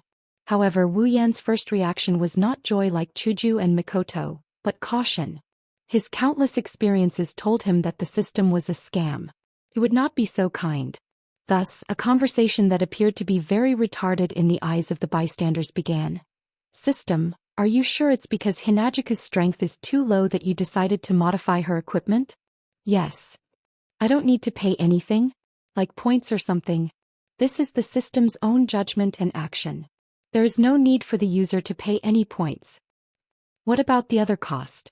None. Are you sure? Yes. No conspiracy. Please do not slander the system or the system will sue you. If *CKU, a system will sue people for slander? I want to know who you are going to sue me to. Please do not slander the system or the system will ban your account. No one to sue and you want to ban my account? If *CKU, what account do I have for you to ban me from? Character Wu Yan. No way. Ban myself? What will happen if you ban me? The user will not be able to use the summoning system again. About that, I was wrong. Of course, it was impossible for White Cherry to level up endlessly. After the system prompt, everyone understood that White Cherry could only level up to B rank, which was the level of a gold armament. If they wanted to level up after that, they would have to pay points to exchange for the upgrade conditions. Although it could only be upgraded to gold armament level, Wu Yan and the rest were still very satisfied. After all, it was a free upgrade. Chuju liked White Cherry very much. Even if she could not upgrade it, she would not want to change it. So this was not a bad thing. Wu Yan couldn't help but want to do this a few more times. He didn't even find the treasure and he already got such a good harvest. Unfortunately, reality was not a game. Monsters would not respawn and treasures would not respawn. The revolution had not succeeded yet. Comrade, you still have to work hard. Aye, big brother, let's go find the treasure. Knowing that the enemy had been eliminated, little Liren couldn't wait to go treasure hunting. Treasure hunting, these two words to a child, the attractiveness is not just ordinary. That's right. We haven't gotten the real treasure yet. Lifting his head, Wu Yan glanced at Mikoto, Chuju, Ikaros, and Liren, smiled and waved his hand. Go. Walking along the stone path, Wu Yan's group of 5 walked rather cautiously. After all, no one can be sure that there's no danger in this place. It was necessary to be cautious. Along the way, although no more stone spiders jumped out and there were no other guardians, the number of traps made one's hair stand on end. If one was not careful, one could step into a magic formation. When that happens, the magic formation's effect can be unimaginable. There are all kinds of magic formations. It's a good thing that the ones leading the way are Wu Yan and Mikoto, who drank resplendent breath. If it was anyone else, they would have died without even knowing how they died. Of course, the result of this is that Wu Yan and Mikoto became the target of everyone. Walking in front of the group, Wu Yan and Mikoto attracted no less than 100 traps. Seeing Wu Yan and Mikoto fall into the magic formation's effect, Chuju distanced herself from them with lingering fear. For the first time, she was glad that she was still weak at that time. She didn't need to fight, didn't need to drink the resplendent breath and suffer this kind of torture. Don't talk about Chuju. Wu Yan and Mikoto are almost hysterical from the torture. Even if they didn't suffer any physical injuries, their mental state has been tormented to the point of no return. At this moment, Mikoto is a little regretful. If she knew, she wouldn't have taken care of those people so quickly. It would have been better to let them step on the landmines and attract the traps. Walking in front dejectedly, Wu Yan and Mikoto are about to cry. Finally, the end of the stone path appeared in front of everyone's eyes. It's a stone room like the stone path from before. It's completely made of stone. The only difference is that this stone room is very wide and the stone walls are very smooth. In the stone room, there's a round table made of stone. On the round table there are 3 boxes and a crystal ball. Other than that, there's nothing else. Yes, nothing else. Wu Yan, Chuju, and Mikoto were all stunned at the same time. As for little Liren, she almost had disappointment written all over her face. You say, after going through untold hardships to find the treasure, along the way meeting the dead, meeting monsters, encountering conspiracies, encountering traps, and finally eliminating all obstacles to arrive at the final location of the treasure. In the end, what they saw, forget about the treasure, there's only an empty stone room, 3 boxes that don't seem to have any bright spots and a crystal ball. Other than that, there's nothing else. He had risked his life and in the end this was all he got. Anyone would feel like going crazy, right? Luckily, it's Wu Yan's group. Although they were interested in the treasure, they didn't care too much about it. If it was Culus and the other 2, they'd probably kill everyone they brought to vent their anger. The reason why he wanted to come here was because of the crystal that gave Wu Yan 200,000 summoning points. He heard that the Tier 9 powerhouse got it from here, so Wu Yan wanted to try his luck. As for the treasure, of course he wants it, but if there's nothing to be sad about. Of course, there's bound to be disappointment. After all, it wasn't easy to get here. No matter how I look at it, it doesn't look like there's a treasure here. Looking at the empty stone room, Hinajika didn't pay much attention to it. This time she went from a 4th order to a 7th order. The harvest was quite bountiful. Plus, she didn't care much about the treasure, so she quickly got over it. Mikoto, on the other hand, was a little disappointed. After all, she was looking forward to seeing what the treasure would be like. Plus, she fell into so many traps along the way, how could she be satisfied with nothing? From this point, it seems that Sis Canon is still a child. As for Wu Yan, well, he's calm. After being tricked so many times, he's more or less used to it. Although Wu Yan would rather not have this habit. Looking at the box and crystal ball on the stone platform, Wu Yan thought for a while and said, "It's not like there's nothing. Aren't there 3 boxes? Let's go take a look, maybe we'll get something?" The more Wu Yan said, the more he felt that it was possible. A treasure guarded by a Tier 9 spider queen couldn't be empty. It didn't look like anyone else had been here before. The 3 boxes must have something else. Hearing Wu Yan's words, Mikoto and Chuju also felt that the 3 boxes might be a surprise. The 3 of them came to the round platform and looked at the 3 boxes. The 3 boxes were very ordinary. There were some words engraved on them, and it was these words that made Wu Yan and the rest excited. The disappointment from before completely disappeared. The first box said, "Open it and you'll get the equivalent of the world's gold coins." The second box said, "Open it and you'll get the equivalent of the world's power." The third box said, "Open it and you'll get the equivalent of the world's power." The 3 boxes were almost the same except for the 2 words at the back. But now these 3 boxes, in the eyes of Wu Yan and the rest, no one dared to treat them as ordinary boxes. Of course, no matter who it was, it would be the same. If what was written on the box was true, then these 3 boxes would allow one to obtain everything. Gold coins, power, strength. What else could be more attractive than these things? Maybe there are some extraordinary people who would ignore this, but unfortunately Wu Yan can't do that. Gold coins, he loved them. But it didn't matter even if he didn't have them. He was no longer the otaku from before who needed to worry about a meal. So gold coins and whatnot weren't as important as before. It was fine as long as he had enough. Power to Wu Yan is something that he can do without. He doesn't have any ambition, he only has a heart that loves anime. Is power more important than girls? But strength, this was the thing that really attracted Wu Yan. Chapter 106. As a proud transmigrator, Wu Yan has read countless transmigration novels. He understands one thing. Transmigrating is a good thing. Transmigrating means you're the main character. To become the main character you have to have strength, or you can only play a small role. No matter if it's soul transmigration, random transmigration, rebirth transmigration, body transmigration, chrysanthemum transmigration, or whatever, in the end strength is strength. Of course, that doesn't include some exceptions. Transmigrating to a world where strength is everything, Wu Yan is obviously not an exception. That's why strength is a must. Wu Yan can also obediently earn summoning points and summon a bunch of strong girls to support him from behind, letting them topple the world while he reaps the fruits of their labor. But forget about the difficulty of earning summoning points in terms of a man's dignity, relying on women and eating soft rice. I'm sorry, Wu Yan can't do it. That's why, whether it's money or authority, none of them can compare to the temptation of strength for Wu Yan. Of course, there's temptation. Wu Yan won't make the mistake of pursuing strength. If that box is a trap, Wu Yan will cut it in half regardless of whether he can get strength or not. Aside from Wu Yan, Mikoto and Chuju also looked at the strength box after looking at the 3 boxes. Needless to say, Mikoto was someone who didn't want to be outdone. She was LV5 in Academy City, and she often challenged others to duels. Although she didn't pay much attention to the issue of strength, compared to gold and authority, strength attracted her more. This is the old Mikoto, but now she has the responsibility of saving her sisters.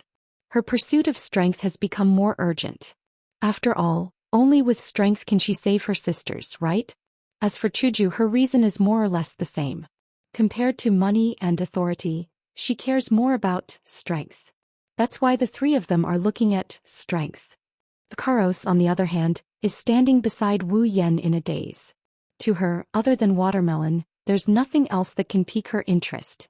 As for little Liren, while she's not interested in treasure hunting, this hard box to her isn't as interesting as that beautiful crystal. Open it, Yen. Mikoto looked at the 3 boxes with a bit of eagerness. Electricity even appeared on her hand. Hey, it's just opening a box, is there a need to electricity? Of course, even though he's grumbling inside, he's still looking forward to the 3 boxes. With a flip of his hand, Wu Yan opened the strength box. What appeared in front of him? A ring. Hinajuku and Mikoto looked at the simple black ring in the box and said with uncertainty, "Looks like." Picking up the ring, Wu Yan tossed it around in his hand and said with uncertainty, "It looks like, let's see what's inside." Mikoto is really curious. What's inside that could make the owner of this ring write strength comparable to the whole world on the box? Wu Yan got the gist of it.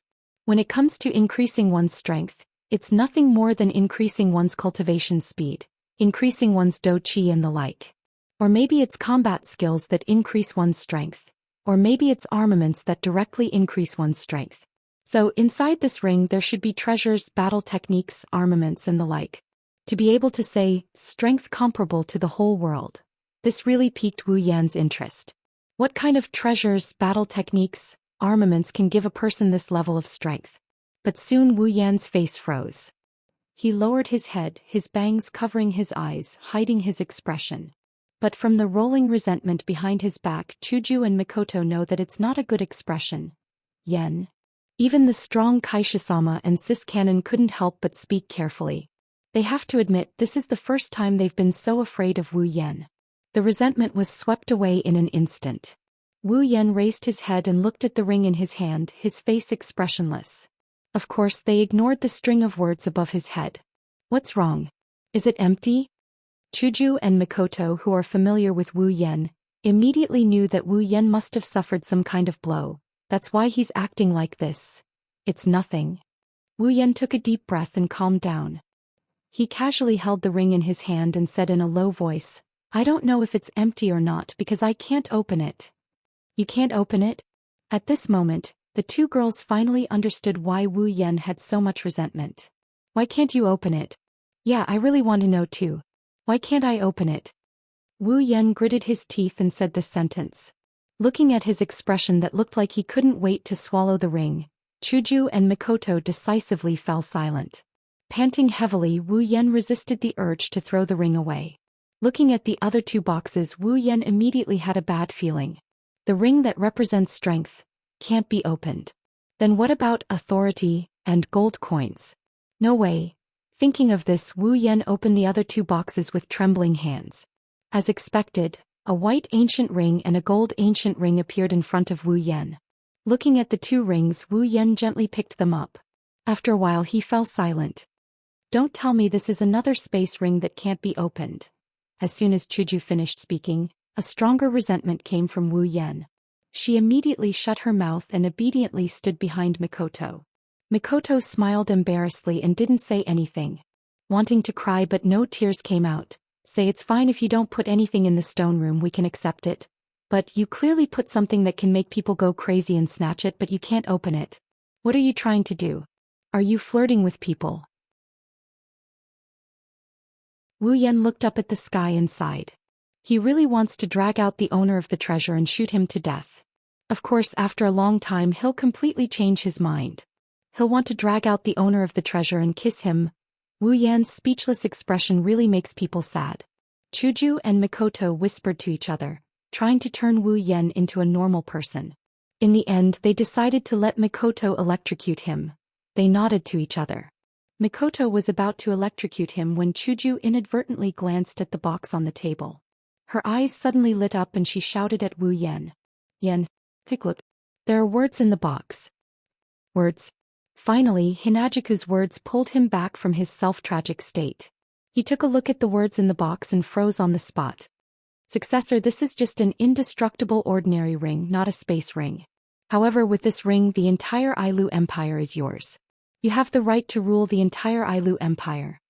Wu Yan, Mikoto and Chuju looked at each other. It's obvious none of them believed that with a ring the entire Ailu Empire is theirs. Since there are words in this box, there should be words in the other boxes as well. Let's see. Wu Yan couldn't figure out the meaning of this sentence. Helplessly he gave up on wasting his brain cells and turned to the other boxes. First he looked at the power box. Successor, this is indeed a space ring. As long as you can open it, you will be able to rule the entire Spalier world. Do you want to open it? Go find the Ailu Empire's king, he will tell you everything. Find the king. Wu Yan couldn't find the right words to express his feelings at this moment. He could only mutter and complain in his heart. Then he looked at the gold box. Successor, do you want my treasures? If you want it, I can give it to you. Go find the key, I have placed all my treasures in this ring. System, are you sure there won't be any other transmigrators other than me? User, there is only one system. Only the system can provide transmigration. Therefore, other than the user, there won't be any other transmigrators. Then please tell me, why did Joel D. Roger transmigrate to the Spalier world? Chapter 107. It doesn't matter if what's inside the box is true or false. Wu Yan still kept the ring. If it's fake, it's fine to keep it, but what if it's real? So it's better to believe it's real than not. After sorting out the 3 rings, Wu Yan wanted to throw them into the space ring, but then he thought of something inside and put them on his hand. 3 rings plus a space ring, 2 rings on his left hand, 2 rings on his right hand. Fine, if this is back in Wu Yan's world, then this image, if it's not bad, it's flaunting his wealth. After all, these rings, gold, white, black and so on, even his hand is about to turn colorful. Why do I feel like I've been cheated again? Mama, our harvest isn't small, don't be so discouraged. Perhaps feeling that Wu Yan is too pitiful, Kaishisama patted his shoulder and said with a heavy heart, hinting to Wu Yan to be content with what he has. Fine, I admit I'm greedy. Although that's what he said, but with Kaishisama's consolation, Wu Yan's mood improved quite a bit, making Mikoto a bit confused. It was unknown when little Liren had climbed onto the round platform. She looked at the crystal ball on the round platform and curiously looked here and there. Finally, she reached out her hand and touched the crystal ball. At the same time little Liren touched the crystal ball buzzed and suddenly emitted a dazzling light. The sudden change made little Liren shrink back with an sound, falling off the round platform. Wu Yan, Chuju and Mikoto were shocked, ignoring the change in the crystal ball and hurriedly rushed forward to catch little Liren. Luckily Wu Yan's group wasn't too far from the round platform. Little Liren avoided the fate of eating dust. "Are you okay?" Seeing little Liren's frightened face, Chuju, who's always with her, quickly took her from Wu Yan's hands and comforted her. Little Liren lightly shook her head, indicating she's fine. Wu Yan and Mikoto saw this. Only then did they let out a sigh of relief, looking at the strange crystal ball. At this time the light on the crystal ball had begun to condense slowly, giving people the feeling that something was about to come out. At a certain moment the light on the crystal ball changed, shooting upwards, forming a screen in front of Wu Yan's group. "This isn't a projection, is it?" Mikoto looked at the screen in front of her, surprised. In this world, Mikoto's considered to have seen crystal balls many times. The use of a crystal ball, it's mostly used for communication, projection. Wu Yan didn't speak, staring at the screen on the crystal ball. Seeing this, Mikoto resentfully looked at Chuju, then everyone looked at the screen together, not saying a word. The screen flowed like water, then Wu Yan's group saw an image began to appear. It really is an image. Under everyone's gaze the image began to change in front of everyone's eyes. A person, a very ordinary person. He was born in a very ordinary family, living a very ordinary life. However, this person wasn't satisfied with such a life, so he left home and embarked on the road of travel. Along the way, he saw warriors, magicians, dochi and magic. He seemed to be envious of them, so he worked hard to gain the recognition of a warrior, becoming that warrior's disciple. Thus, his journey turned into cultivation. He cultivated dochi and he succeeded. He cultivated battle skills and he excelled at them. He exceeded everyone's expectations. He was actually a super genius. Under his master's guidance he grew rapidly, very quickly. He learned everything his master knew, and he succeeded in surpassing his own master. However, he wasn't satisfied with that, so he once again embarked on the road of travel, but this time it wasn't just for travel, it was for cultivation. He made a lot of friends, he communicated with them, they improved together. He also made a lot of enemies, he fought with them to the death. The first time he got a good armament, he took it from an enemy's corpse. The second time he got an even stronger armament, he also took it from an enemy's corpse. Because he wasn't rich, he could only rely on himself. He killed soldiers, he cut through thorns. Every enemy standing in front of him was successfully eliminated by him. And during the battle he continued to break through. Finally he was no longer a weakling, he became a strong person in the eyes of countless people. People from big clans invited him, but he refused, because he felt that he wasn't strong enough. People who couldn't get him tried to assassinate him, but he killed them, because he felt that if he showed mercy those people would take advantage of him. No one could stop him, not even those beautiful women, because in his heart there was only the thought of becoming stronger. His dochi continued to improve, he continued to cultivate battle skills, he continued to break through, he became stronger and stronger. He became so strong that no one dared to provoke him anymore. He became so strong that all the big clans started to invite him to be their guard. They even begged him to be their teacher. However, he still refused because he felt that he wasn't strong enough. One day a person appeared. Maybe he shouldn't be called a person because that person descended from the sky. One punch could collapse a mountain, one kick could crack the earth, one palm could seriously injure him. That was the first time in countless years that he was defeated. Once again he made up his mind that he was still not strong enough. In order to become stronger, he decided to go into seclusion. He wouldn't come out until he was strong enough to defeat that person. After an unknown period of time he finally came out of seclusion. On this day he smashed his seclusion room with a punch and flew into the sky. He found that person again and a great battle broke out between them.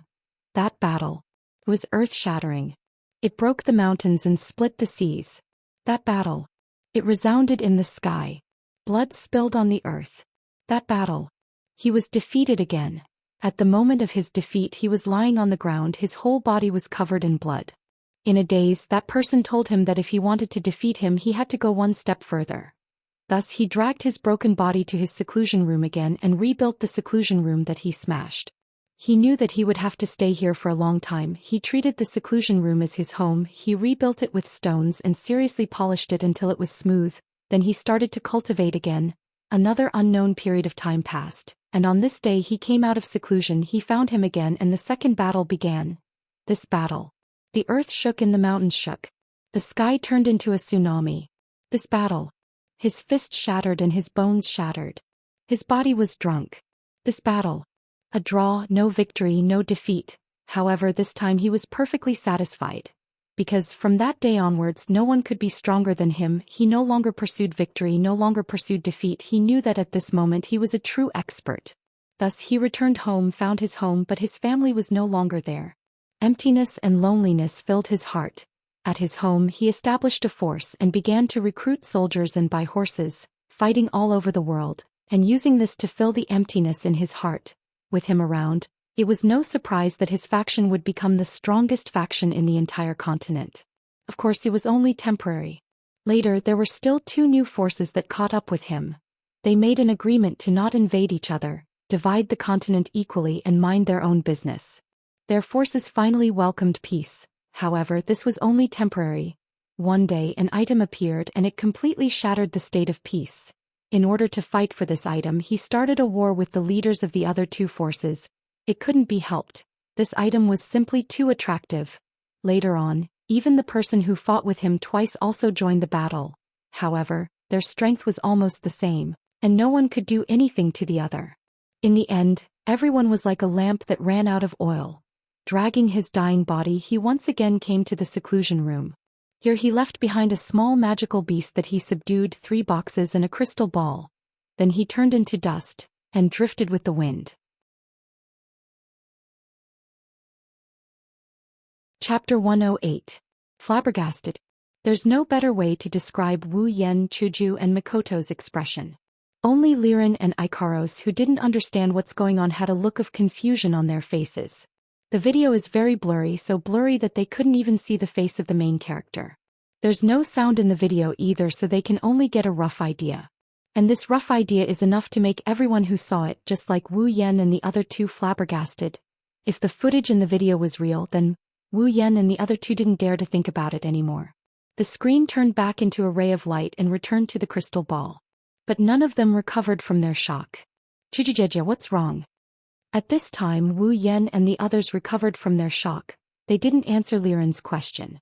The 3 of them looked at each other, their eyes were filled with the same meaning, that's disbelief. After a while, Wu Yan bitterly smiled and touched the 3 rings on his hand. If all of this is true, then the origin of this treasure is truly incredible. We just came to this world, it's only been a few days and we've already come across such a treasure. Who knows how many years ago this video is from? Looks like we're destined to be the main characters. Wu Yan said this with a smile, but anyone with a discerning eye can see how forced his expression is. His heart is still a little shaken. After all, they might have gotten their hands on an ancient secret. At the same time, Wu Yan realized that the 3 rings on his hand, not only are they real like what the box said, they might be a death sentence. Combining the information in the video and the message on the box, Wu Yan already had a guess in his heart. Towards the ancient, towards the rings. I definitely can't let anyone know about the origin of these 3 rings. Rubbing the rings on his hand, Wu Yan inadvertently said this thought out loud, and it's undeniable. But at this moment Chuju and Mikoto nodded seriously, agreeing with Wu Yan's words. Yan, do you want to take the rings back? Chuju's meaning is obvious, she's afraid someone will recognize the 3 rings, but Wu Yan shook his head with a smile. Although I don't know how long ago the video was recorded, but first of all, I'm not sure if anyone knows what these 3 rings are for. Secondly, I don't think many people will pay attention to these simple and unadorned designs.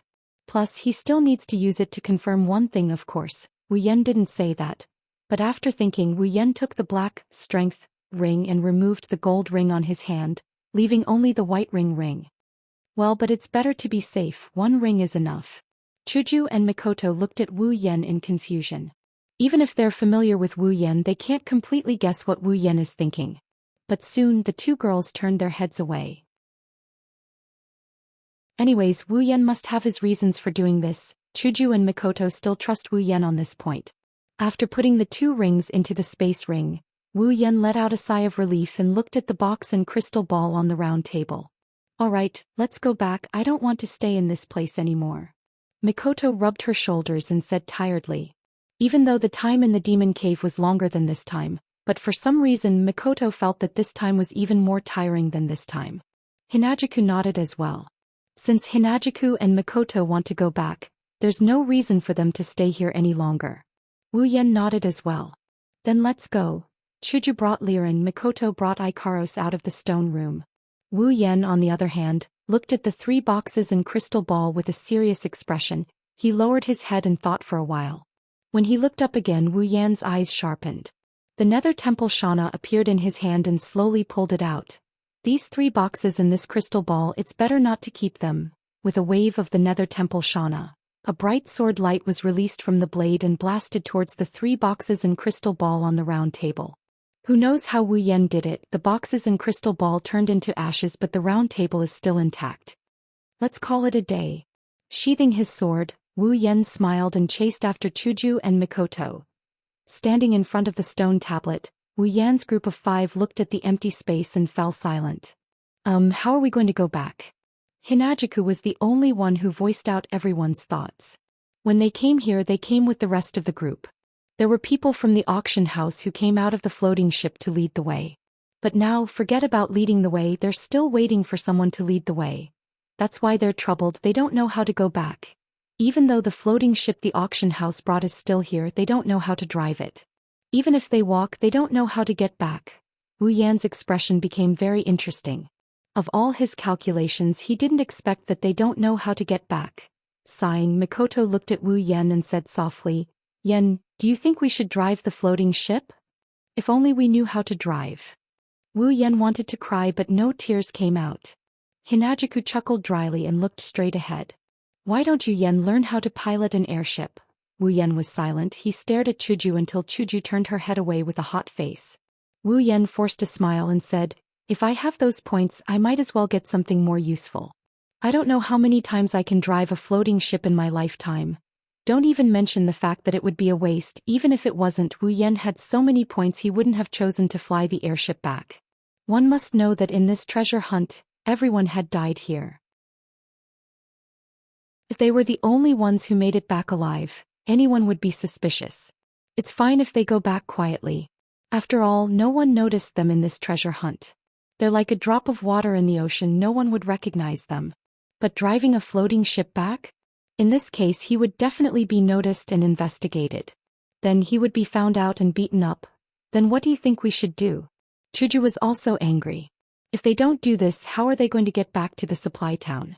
One should know that this place is in the middle of nowhere. It's also a desolate area on the map.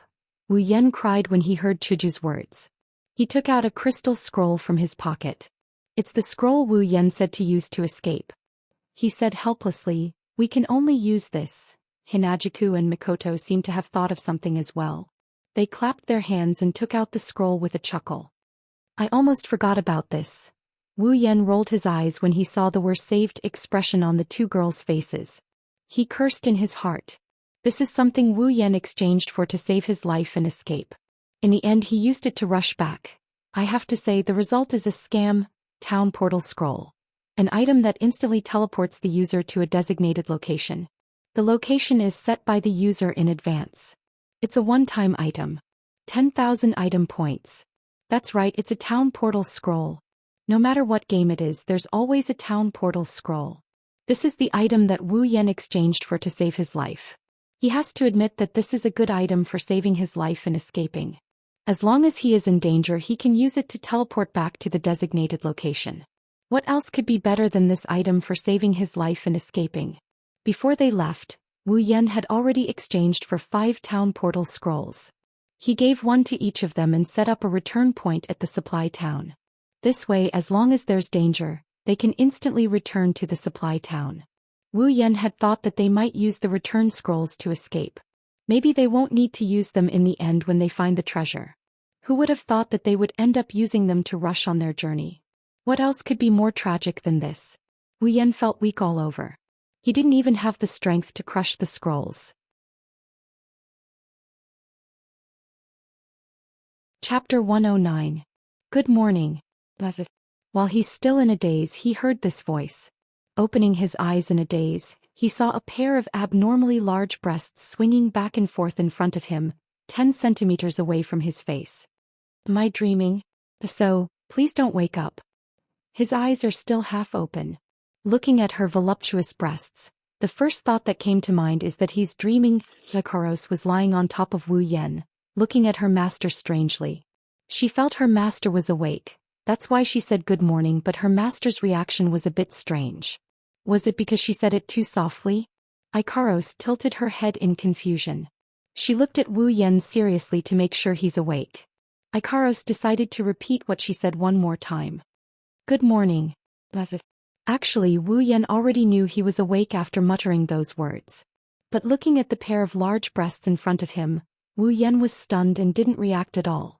It wasn't until Ikaros called him again that Wu Yan snapped out of his daze. He knew Ikaros came to his room again. The pair of large white rabbits in front of him without a doubt belongs to Ikaros. Gulp. Uncontrollably, Wu Yan swallowed a mouthful of saliva. In the silence of the room, the sound was particularly ear-piercing, making Ikaros confused. Wu Yan laughed dryly. Resisting the urge to turn into a wolf, Wu Yan pushed Ikaros away with difficulty.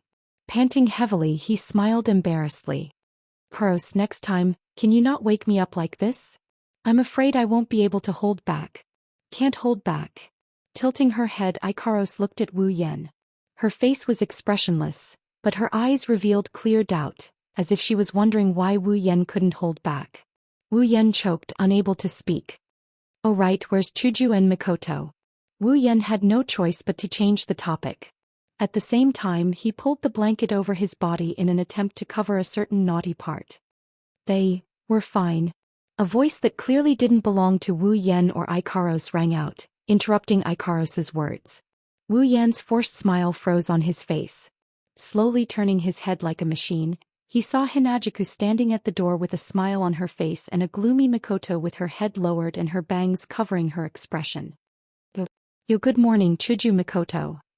Wu Yan raised his hand and greeted them with a smile. Everything looked so normal except for the waterfall of sweat on his face. Too bad Kaishisama and Railgun weren't in the mood to greet Wu Yan. They stood at the door, their beautiful eyes staring at Wu Yan, completely ignoring Ikaros. I was wondering why I didn't see Ikaros every morning when I woke up. She was sleeping in the same room. No, please listen to my explanation. His face is drenched in cold sweat. Looking at Hinajuku and Mikoto, Wu Yan forced out a smile that's uglier than crying and said. After hearing Wu Yan's explanation, Chuju and Mikoto went silent. This made Wu Yan even more uneasy.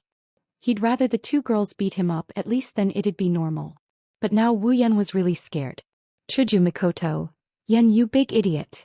Chuju and Mikoto roared at the same time and turned to leave, leaving behind 2 small teardrops on the floor. This is going to be a big deal. His heart sank. Wu Yan's mind was in a daze. Looking at the situation, Chuju and Mikoto are obviously sad. It's no wonder, seeing the person you like in the same room with another woman and that woman wasn't in the room for the whole night, anyone would misunderstand. Master, is this Ikaros' fault? Ikaros, who watched from the beginning to the end, twisting her body uneasily. This is the first time Wu Yan saw Ikaros have any expression on her face. Taking 2 deep breaths, Wu Yan rubbed Ikaros' head and said in a low voice. Ikaros, this isn't your fault, so you don't have to blame yourself. Yes, master. Even though she said yes, her face was full of uneasiness. Anyone could see that Ikaros was blaming herself. Wu Yan sighed and looked at Ikaros. Thinking about the sad eyes of the 2 girls before they left and the tears that they left behind, his heart suddenly felt very pained. Chuju and Mikoto, will they ignore me after this? The more Wu Yan thought about it, the more he felt it was possible. His heart started to feel uneasy. It should be said that Wu Yan's heart was a little sensitive because it was the first time he saw Chuju and Mikoto with that kind of expression. He didn't think that as long as he explained it to them, everything would be fine. It's just that because of this, that kind of thing happened later. His face was cloudy and uncertain. Right now Wu Yan's body is here, but his heart is with Chuju and Mikoto. He has a strong urge to see how Chuju and Mikoto are doing right now. But he's afraid that if he went to them now, It would only make them more sad. Wu Yan clenched and unclenched his fists. Then he looked at Ikaro's sad expression and made a crazy decision in his heart. Ikaros. Yes, master. Ikaros looked at Wu Yan. She saw Wu Yan's face was very firm, as if he made a big decision. She couldn't react in time. Ikaros, don't blame yourself. I will solve everything, will you help me? Staring blankly at Wu Yan, who seemed to have thought of something, Ikaros's expression returned to normal and she softly said, Yes. Master. Standing in front of Chuju and Mikoto's room, Wu Yan lightly knocked on the door. Chuju, Mikoto, it's me, open the door. After waiting for a while, there was no response. After a while, a small voice came out. The voice was a little choked with sobs. Go away, I don't want to see you. Showing an expression that said he expected this, Wu Yan grabbed the door handle and with a flash of his power, the door was opened by Wu Yan and pushed in. What entered his eyes were two girls, each lying in their own bed, staring at him blankly with tears in their eyes. After cursing in his heart, running back to the same room to cry, Wu Yan casually walked in. When the two girls reacted, they saw Wu Yan walking in and angrily said, Get out. Wu Yan smiled brightly at them. His smile was so cheerful, but Chuju and Mikoto felt a bad premonition. What do you want? Feeling something bad, Chuju and Mikoto shrunk back into the bed and stuttered. For a moment they actually forgot that they were angry at Wu Yan. Wu Yan didn't say anything. Instead he took out a small bag and blew on the two girls' faces. A cloud of powder floated towards Chuju and Mikoto and landed on their faces. What are you doing? Chuju and Mikoto touched their faces and angrily shouted at Wu Yan. Then they suddenly felt powerless and laid down on the bed. What's going on? What did you do? What are you doing? 3 questions jumped out of Chuju's mouth. In exchange, Wu Yan's footsteps came in. At this time, Chuju and Mikoto were really panicking. They couldn't muster up any strength in their body, whether it's Esper ability or White Cherry. The two girls couldn't use any of it. Plus the strange development of the situation, they really didn't know what to do. Hearing the footsteps, the two girls knew that Wu Yan was slowly approaching them. At the same time they felt uneasy and at the same time yelled in their hearts. No, things didn't develop like this. Unfortunately, what happened next was really out of their expectations. Wu Yan picked up Mikoto. Under the girl's panicked expression, he put her beside Chuju. Looking at the two girls' faces, Wu Yan sighed and then his face became serious. Chuju, Mikoto, become my women.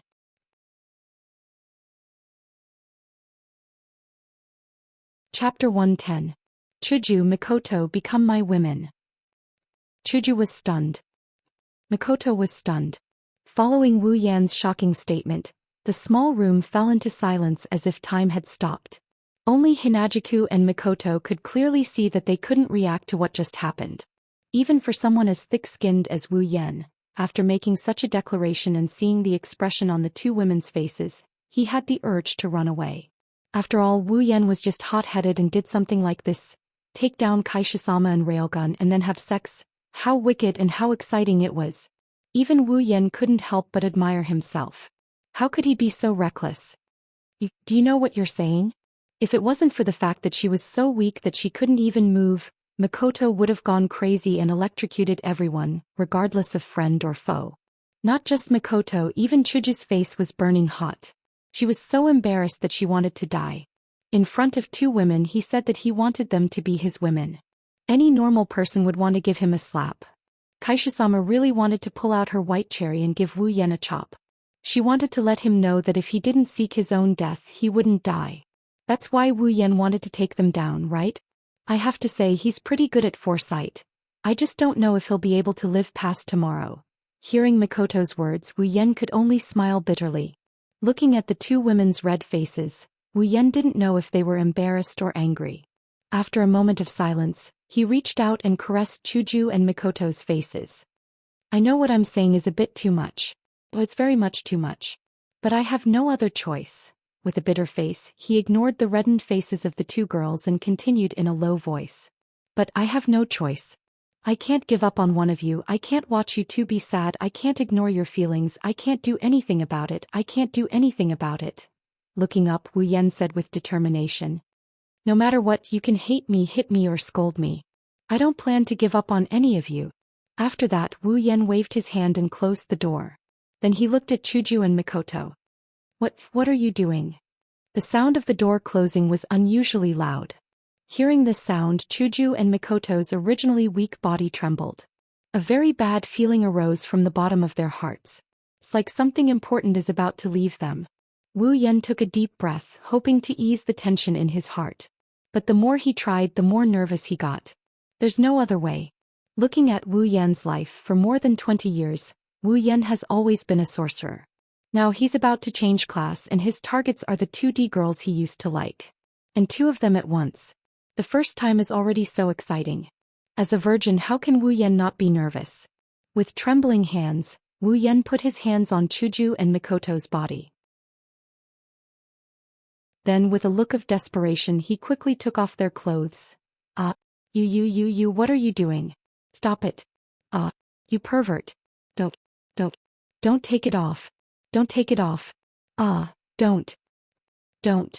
Ignoring the 2 girls' pleas, Wu Yan used the fastest hand speed in his life to strip Chuju and Mikoto naked. Soon 2 naturally beautiful and delicate bodies appeared in front of Wu Yan. Staring blankly at the 2 beautiful bodies in front of him, Wu Yan swallowed a mouthful of saliva. But more saliva was secreted, filling Wu Yan's mouth. Wu Yan swallowed again and again, but he couldn't swallow the saliva in time. A trace of saliva dripped down from the corner of his mouth. Of course, Chuju and Mikoto saw Wu Yan's perverted appearance. But they didn't care. Their heads were already dizzy when their bodies were exposed in front of Wu Yan. Wu Yan, on the other hand, felt a certain part of his body so hard that it's a bit unbearable. It's so unbearable that his pants almost couldn't hold it down. Without thinking, he stripped off his clothes as well. Their eyes bulged as they watched Wu Yan's every move. Smoke was already coming out of their heads. But this still couldn't alleviate the shame and anger in their hearts. Especially when Wu Yan's disgusting body parts appeared in front of them. Everything happened too fast. So fast that the 2 women didn't have time to talk to each other. Finally, the condition to be honest with each other was met. Wu Yan took a deep breath and pounced on Chuju. Feeling the weight on her body, Chuju finally panicked. She wanted to push Wu Yan away, but her body couldn't exert any strength. Even the insides of her body felt powerless. Without any other choice, Chuju could only plead. Yan, no, Wu. Leaning down, Wu Yan blocked all of Hinajika's pleas for mercy. With lightning speed, he opened her mouth and stuck out his tongue to suck on Kaishisama's little tongue. Then the 2 of them started making love. Their saliva intertwined. Chuju was completely immersed in the pleasure of tongues intertwining. She couldn't help but close her eyes. Sounds came from their lips, endless. After entangling with the president for a while, Wu Yan felt unsatisfied. He stretched out his wolf claws and pressed on the president's small breasts. Chuju suddenly opened her eyes and recovered from her dazed state. She felt Wu Yan's movements and the strangeness of her body. Her face turned red and she was so embarrassed that she wanted to die. Wu Yan's first thought was that it was so soft. His second thought was that it was so small. After all, the president could be considered as a member of the flat-chested group. Well, it's fine if it's small. It's better to have something to touch than nothing. Anyway, there's still a long way to go. I'll slowly explore it in the future. With this thought in mind, Wu Yan grabbed the president's 2 little white rabbits. His mouth didn't stop moving, but his hands also began to knead. Following Wu Yan's movements, Chuju's body became more and more sensitive. An unusually strong pleasure came from inside her body. Under the control of pleasure, Chuju's eyes became more and more blurred. It was obvious that the president was aroused. Wu Yan wasn't satisfied with just occupying one place. After he was satisfied, he began to change his target. He pulled out a hand and moved down. Chuju didn't know where the strength came from, but she suddenly arched her body and then fell down heavily. The feeling in her body became more and more intense, and she became more and more unable to control herself. She could only immerse herself in it, unable to extricate herself. At a certain moment, Wu Yan left Chuju's lips. Looking at her aroused appearance, he smiled in satisfaction and withdrew his hand that was touching her thigh. At the same time, he returned with a liquid that carried a strange smell. It's time. Wu Yan stopped all his movements and placed Chuju's body properly. Then he focused all his strength on his waist. Then he slowly rubbed against Chuju's body until there was a layer of obstruction. Only then did Wu Yan take a deep breath and exert force. Ah! A sharp pain came from below and Chuju painfully groaned. Her body tensed up and she didn't know when the strength in her body came back. She hugged Wu Yan tightly and tears flowed down uncontrollably. Pain, so painful, Wu. Tears flowed down her cheeks, the pain took away the pleasure. Hinajiku also realized from now on, everything that belongs to her will belong to this young man in front of her. Wu Yan also panicked. Looking at Chuju's tear-stained face, he hurriedly helped her wipe away her tears. Then he directly kissed her, trying to kiss away her pain. Feeling everything Wu Yan did for her, Chuju's heart finally flashed with a trace of happiness. The pain also gradually faded, and in its place was an electric current flowing from inside her body, making Chuju feel unusually empty. Therefore she couldn't help but twist her body a little. Receiving Chuju's signal, Wu Yan also understood something. He smiled slightly and his body began to exert force.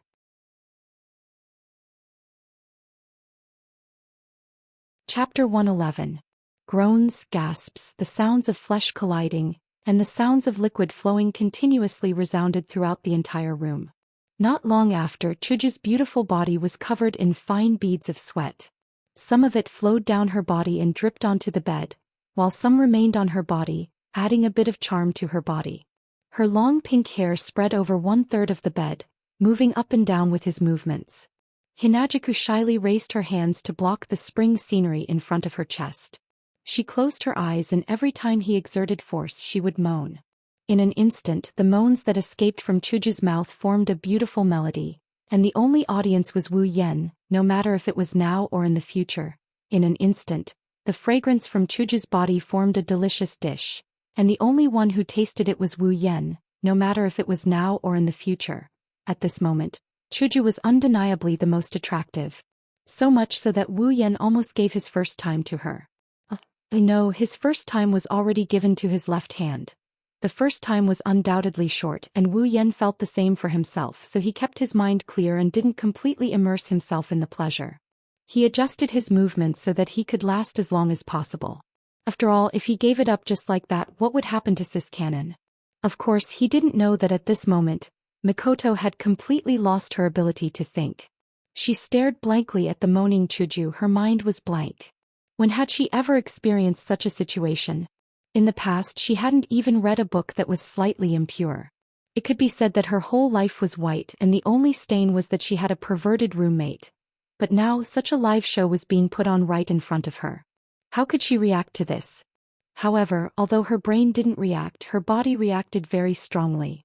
In the midst of Chuju's seductive moans, Mikoto felt her body become unfamiliar, and a wave of desire came from within, causing her body to turn pink. Mikoto's existence had been forgotten by Chuju. Under Wu Yan's assault she couldn't pull herself away, and could only be like a candle in the wind, flickering and could be extinguished at any time.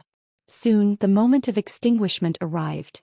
Suddenly, Chuju opened her eyes in a panic and her body tensed up. She frantically pushed Wu Yan on top of her and moaned, "Wait, stop." Seeing Chuju's actions and her pink skin, how could Wu Yan not know what was going on? So not only did he not stop, he increased his speed. Don't, slow down. What? Do. Chuju panted heavily, and as Wu Yan increased his speed she became more and more panicked, and her body started to tremble until, her body tensed up to the extreme. Chuju raised her head and let out a long moan. At the same time, Wu Yan also felt a large amount of water erupting from Chuju's body. Desperately suppressing the feeling, Wu Yan persevered. He still has another mission to complete. Finally, at a certain moment, Chuju's body went limp, and her face was flushed red, and her eyes were half closed, and she was panting. At this time, Wu Yan finally turned his gaze to Mikoto, whose face was also flushed red. Putting down the panting Kaishizama, Wu Yan reached out his evil claws towards Mikoto. Dong. When Wu Yan pressed his hand on Mikoto's body, a loud sound came from her heart. Mikoto also realized something and looked at Wu Yan in panic, not knowing what to do. "I'm warning you, don't mess around," Mikoto said fiercely. Of course, that's what she thought. At least in Wu Yan's eyes, that red face, that soft voice, no matter which aspect, doesn't look fierce at all. Chuckling, Wu Yan ignored Mikoto's threat and pounced on her delicate body, causing her to cry out in alarm. She wanted to push him away, but she quickly realized that she still couldn't muster up any strength. Looking at Mikoto's panicked expression and pink cheeks, Wu Yan impatiently moved his mouth over and kissed Mikoto's lips. Boom! Mikoto's head exploded and she became muddle-headed. Her first kiss was shamelessly taken away by Wu Yan just like that. This made Mikoto, who didn't have much interaction with other men besides her dad, unable to react no matter what. And because of this, Wu Yan took advantage of the opportunity. He opened Mikoto's mouth and her small tongue fell into his grasp, and began to move with Wu Yan's tongue. Enjoying the sweetness of Mikoto's lips, Wu Yan tasted it with relish, and completely conquered the first territory on Mikoto's body. Then he began his conquest. The same action, the same place. Wu Yan stroked and kneaded it, and it was about the same size as Xianxia's. At this moment he enjoyed it so much that he forgot to go back. His hands slid over one territory after another. Wu Yan declared strongly that this place from today onwards belonged to him. Mikoto also let out sounds of panting, and Wu Yan's appetite was greatly stimulated. Perhaps it was because she had watched a live show for quite some time, but Mikoto's body was already feeling it. When Wu Yan's hand touched her thigh, there was already a flood that couldn't be stopped, and was waiting for someone to resist the flood. This was also good, he didn't have to waste so much time to provoke and could directly start. After all, Xianxia still hasn't satisfied Wu Yan. Finally, the soldiers arrived at the city, and the city gate was right in front of him. With a fierce thrust of his spear, he broke through the city gate, broke through the wall, and went straight into the depths. The sound of pain came out of Mikoto's mouth as expected. Tears also came out of Mikoto's eyes as expected. Just like how he treated Chuju, Wu Yan kissed away the tears on Mikoto's face, comforting her and alleviating her pain. This step is a step every girl must go through. After what happened with Chuju, Wu Yan didn't panic anymore, he just let Mikoto feel his presence. When the pain passed, pleasure followed. Almost like how it was with Chuju, Mikoto couldn't help but twist her body, showing her current body and anticipating Wu Yan's comfort. Wu Yan smiled faintly and once again began to work hard. Accompanied by another melodious symphony echoing in the room. Outside the room in the living room, Ikaros is hugging little Liren sitting on a chair listening to the sounds coming from the room without saying a word. Only Ikaros knows that her heart isn't as calm as it seems on the surface. Even Ikaros herself doesn't know why her body would feel warm and itchy when she hears the sounds coming from the room. It's like she's looking forward to something, longing for something. Only little Liren would be able to maintain her perfect condition without any abnormalities. Liren sucked on her finger, looking at the room in confusion. The sounds coming from inside made her curious, so she pulled on Ikaros' clothes and asked. Ikaros Nasen, Chuju Nasen, Mikoto Nasen and Oni-san, what are you guys doing? Why do Chuju Nasen and Mikoto Nasen's voices sound so weird? Little did they know, Ikaros was also wondering why the sounds were so weird. It made her body heat up. I don't know, but Master said to leave everything to him. My job is to take good care of you, don't let you run around. No wonder Wu Yan asked for Ikaros' help, so it's to take care of little Liren. Don't let the naughty brat ruin things, how evil. Oh? Nodding her little head, Liren said in a childish voice. I know Ikaros Naven, Liren will be a good girl, I won't run around. Okay. The living room fell into silence again, the sounds coming from the room continued to echo in the room.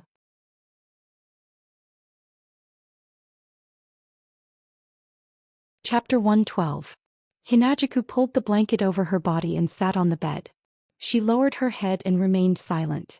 Mikoto pulled the blanket over her body and sat on the bed. She lowered her head and didn't say a word. Wu Yan calmly stood in front of the two girls. He looked at them with an awkward smile and didn't say anything. Ignoring everything that happened before, just looking at the scene in front of them is enough to trigger endless imagination. Not to mention the ambiguous smell that has been spreading in the room since just now hasn't completely dissipated. The sun has already climbed to the top of their heads. Originally, when Wu Yan woke up, it was already morning. When he came to find Chuju and Mikoto, it was also morning.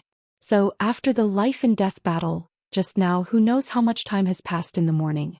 The intense battle has come to an end. When the rice is cooked, this scene has been maintained until now. Almost half an hour has passed and it hasn't changed at all. Following that, the entire place fell into an eerie silence. Chuju and Mikoto didn't do anything. Wu Yan of course didn't dare to do anything.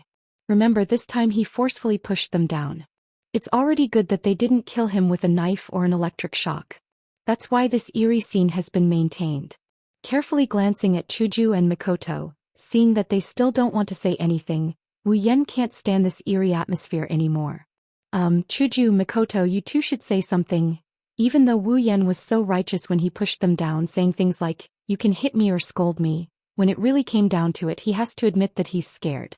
Seeing that the two girls didn't say anything, Wu Yan is like a prisoner on death row waiting to be executed. He can't sit still. Silence, more silence. But Wu Yan felt that after he spoke the atmosphere changed again. After who knows how long, Wu Yan heard a soft murmur. Get out. Wu Yan froze. What? Chuju raised her head and looked at Wu Yan with a blushing face. Her eyes were watery as she pointed at the door and said loudly. Get out. Wu Yan also went silent. After who knows how long, he said in a small voice. Beep beep beep. Before Wu Yan could finish, a crackling electronic sound rang out. Wu Yan's body trembled. Wu Yan didn't even need to use his knees to think to know where the sound came from. Dryly laughing, he didn't say anything else. He looked at Hinajuku and Mikoto and saw that there's only embarrassment and no anger on their faces. Only then did he let out a sigh of relief. He quickly nodded and picked up his clothes before exiting the room. After Wu Yan left, the room became silent again. Chuju and Mikoto looked at each other with the same complicated emotions in their eyes. After a while, both of them sighed at the same time. The same thought flashed across their minds. Consider me unlucky. When Chuju and Mikoto walked out of the room, they saw the silent and expressionless Ikaros sitting in front of the table. Liren had a smile on her face as she knocked on the table non-stop. Wu Yan was busy placing plates on the table. Chuju, Jejie, Mikoto, Jejie, you guys are up? Seeing Chuju and Mikoto, Liren happily waved at them. If it wasn't for Wu Yan telling her not to ask about Chuju and Mikoto in the room, Liren would have asked them what they were doing in the room. Ikaros also looked at Chuju and Mikoto. But there was a strange look in her eyes because of Chuju and Mikoto's weird walking posture. Are their feet uncomfortable? A few question marks appeared in Ikaros' mind as she thought blankly. Chuju and Mikoto squeezed out a smile and greeted them. Then they staggered towards the table and sat down very carefully. Come out. At the same time the voice sounded, the smile on Chuju and Mikoto's faces disappeared. Their faces darkened, they turned around and froze. Wu Yan was holding a tray in one hand, his face had an unusually sunny smile. His eyes were squinted into a line, the whites of his eyes couldn't be seen. Combined with his chef attire, he looked unusually fresh and sunny. Chuju and Mikoto looked at each other. Looking at Wu Yan, who turned into a housewife, they looked at him strangely as if they wanted to see if he was faking it or not. Just as they were about to say something, they remembered something and turned their heads away with a humph. Wu Yan's sunny smile collapsed, he couldn't keep up the act anymore. Originally he wanted to get away with it. Sure enough, having a threesome is a dream. Even if the dream comes true, there's a price to pay. Little did he know he only has himself to blame for this. With a sigh, Wu Yan adjusted his expression and put on a sunny smile again. He walked to the side of the two women and put 2 plates in front of them with a smile. Chuju, Mikoto, you must be hungry as well. I made this especially for you, have a taste. Silence. More silence. The corner of Wu Yan's mouth twitched twice. Looking at the 2 women who didn't even look at him, he chuckled and said again, well, you two must be hungry. Hurry up and eat. This is very nutritious. It's just right for you two to nourish your bodies. Towards the end, a pair of exceptionally sharp gazes shot out from Chuju and Mikoto's eyes, causing Wu Yan's tone to become weaker and weaker. Even his heart felt a little guilty. If it weren't for the redness on their faces, Wu Yan might have already run away. Swallowing hard, Wu Yan turned to look at Mikoto and laughed dryly. Hey Mikoto, why don't you eat first? I can guarantee that you'll definitely like it. As he said that, Wu Yan opened the lid and gestured for Mikoto to take a look. When Mikoto pretended to look disdainfully at the thing on the plate, she couldn't move her eyes away. Gouda. Clenching her hands into fists, Mikoto placed them on her right cheek. Her eyes stared at the plate and instantly turned into cat eyes. Yes, the thing on the plate was Wu Yan's specially made, the Gouda-shaped dessert. A victorious smile appeared on Wu Yan's face. Wu Yan smiled proudly. Of course his face didn't look that proud. How is it? Do you like it? Mikoto didn't hesitate and nodded immediately. Mikoto. Chuju shouted loudly. Her tone had a hint of disappointment, but in Mikoto's world there was only Gouda left. This made Chuju's face contort in anger. Wu Yan was also speechless. Even though he hoped that Mikoto wouldn't be angry anymore, he didn't expect that one Gouda dessert would solve the problem. This made Wu Yan think of the formula Mikoto's first night is equal to Gouda. But at least one of them was taken care of. Turning to look at the angry Chuju, Wu Yan put on a smile again. He walked in front of Chuju and said, "Chuju, you try it too. I also specially made your favorite hamburger for you." Lifting the plate in front of Chuju, Wu Yan smiled. "Look, this is specially made. Hurry up and try it." Wu Yan looked at Chuju with hope. Looking at Wu Yan's hopeful eyes and the so-called special hamburger on the plate, Chuju's expression changed. She hesitated for a moment before picking one up and taking a big bite. This bite made her eyes light up. She raised the hamburger in her hand and ate faster. Wu Yan let out a big sigh of relief and smiled. This time it wasn't a fake smile, it was a genuine smile. This means that the two of them have forgiven me, right? Wu Yan thought to himself as he looked at Chuju, who was eating the hamburger, and then at Mikoto, who was staring at the Gouda dessert. Maybe she saw through Wu Yan's thoughts. Chuju stopped eating the hamburger and turned her head away with a humph. While eating, she said to Wu Yan, "Don't think that I'll forgive you just because of this." Yeah. Mikoto also woke up from the Gouda heaven. She stared at Wu Yan and said hatefully, "You want us to forgive you? It's still too early. You'll suffer from it later." Wu Yan immediately cried. Well, this kind of result is worth celebrating.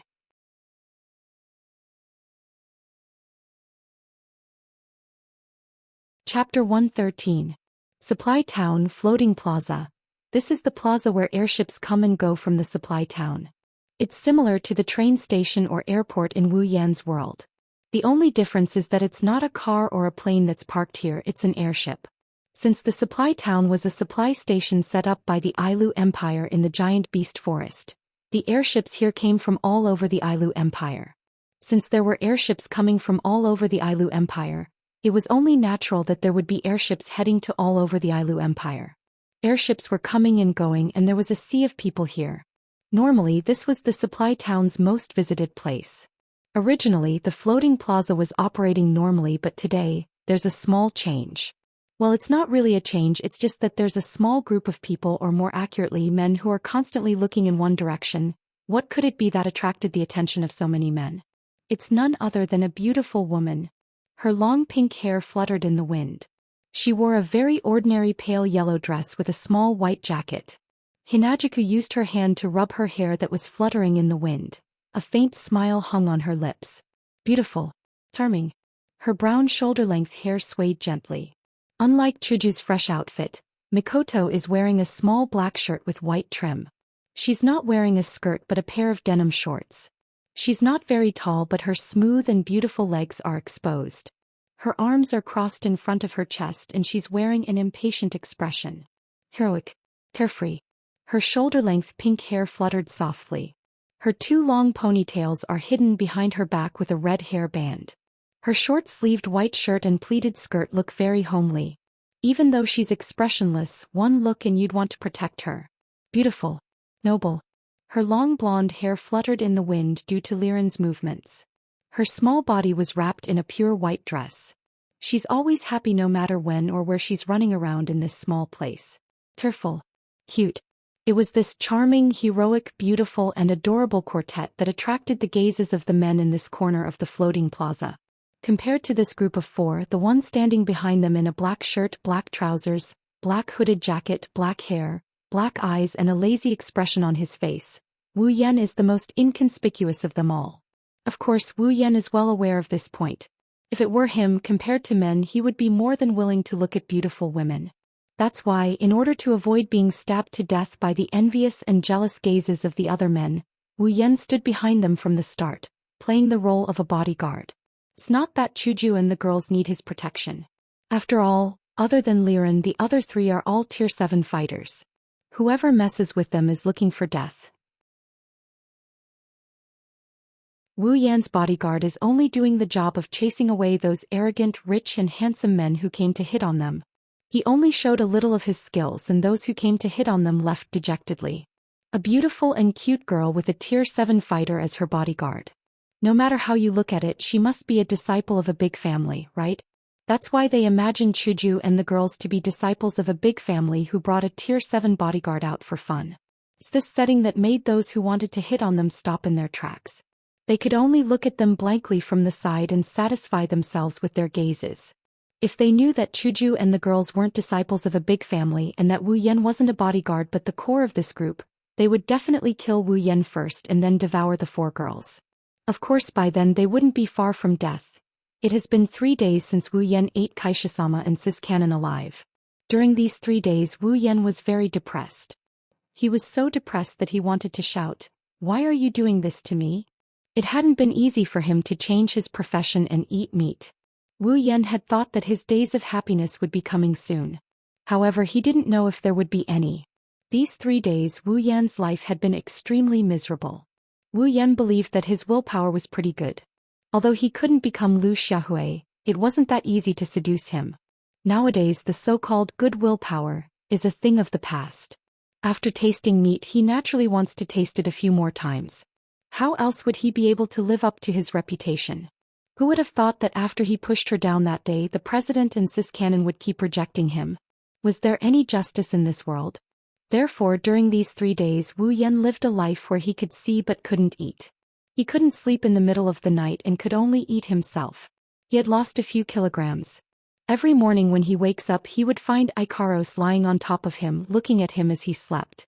That figure that's even more voluptuous than Xianxia and railguns. How could he hold himself back when he couldn't get rid of the fire in him?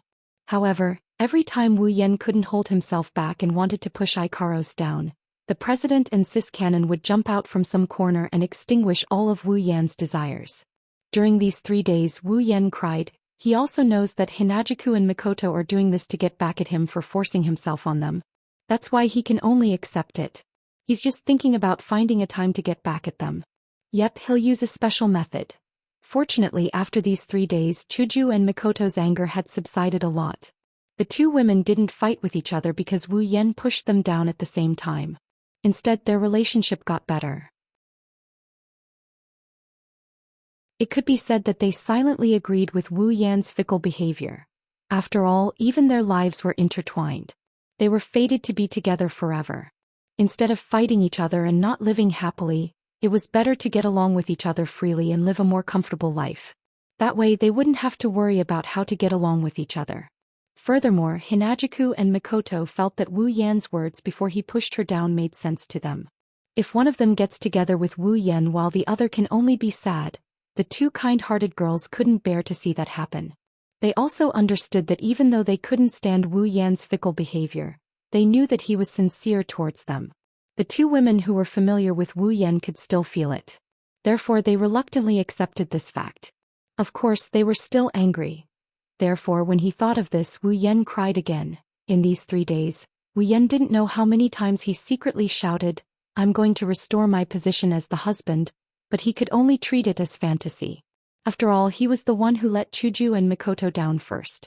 He felt guilty that he couldn't give them all his love, so he could only give them the perfect love. At the same time, Wu Yan despised those who openly opened their crystal palace. Even though his crystal palace was already in its embryonic form. As for why Wu Yan's group of 5 appeared in the floating plaza, it's actually very simple. They decided to go out. Always staying in the supply town isn't the way to go, right? Going to the behemoth forest to level up? That's nonsense. They're all high tier now. How could it be that easy to level up? This time, if it wasn't for the treasure hunt that brought them more and stronger monsters than the one they encountered in the Yaoma cave, it's hard to say whether or not Wu Yan could have reached tier 7. Not to mention Xianxia was only tier 4 at that time. And if they go out, where would they go? In the Spalier world, the 5 of them were unfamiliar with the place and people. Even Liren, who was born and raised in this world, didn't go out much. In the end, the 5 of them decided to send Liren home, which is to go to Liren's home, Behurl. But Behurl was very far from the supply town, even further than the small Ring mountain range. So, naturally, they could only choose to take the floating ship.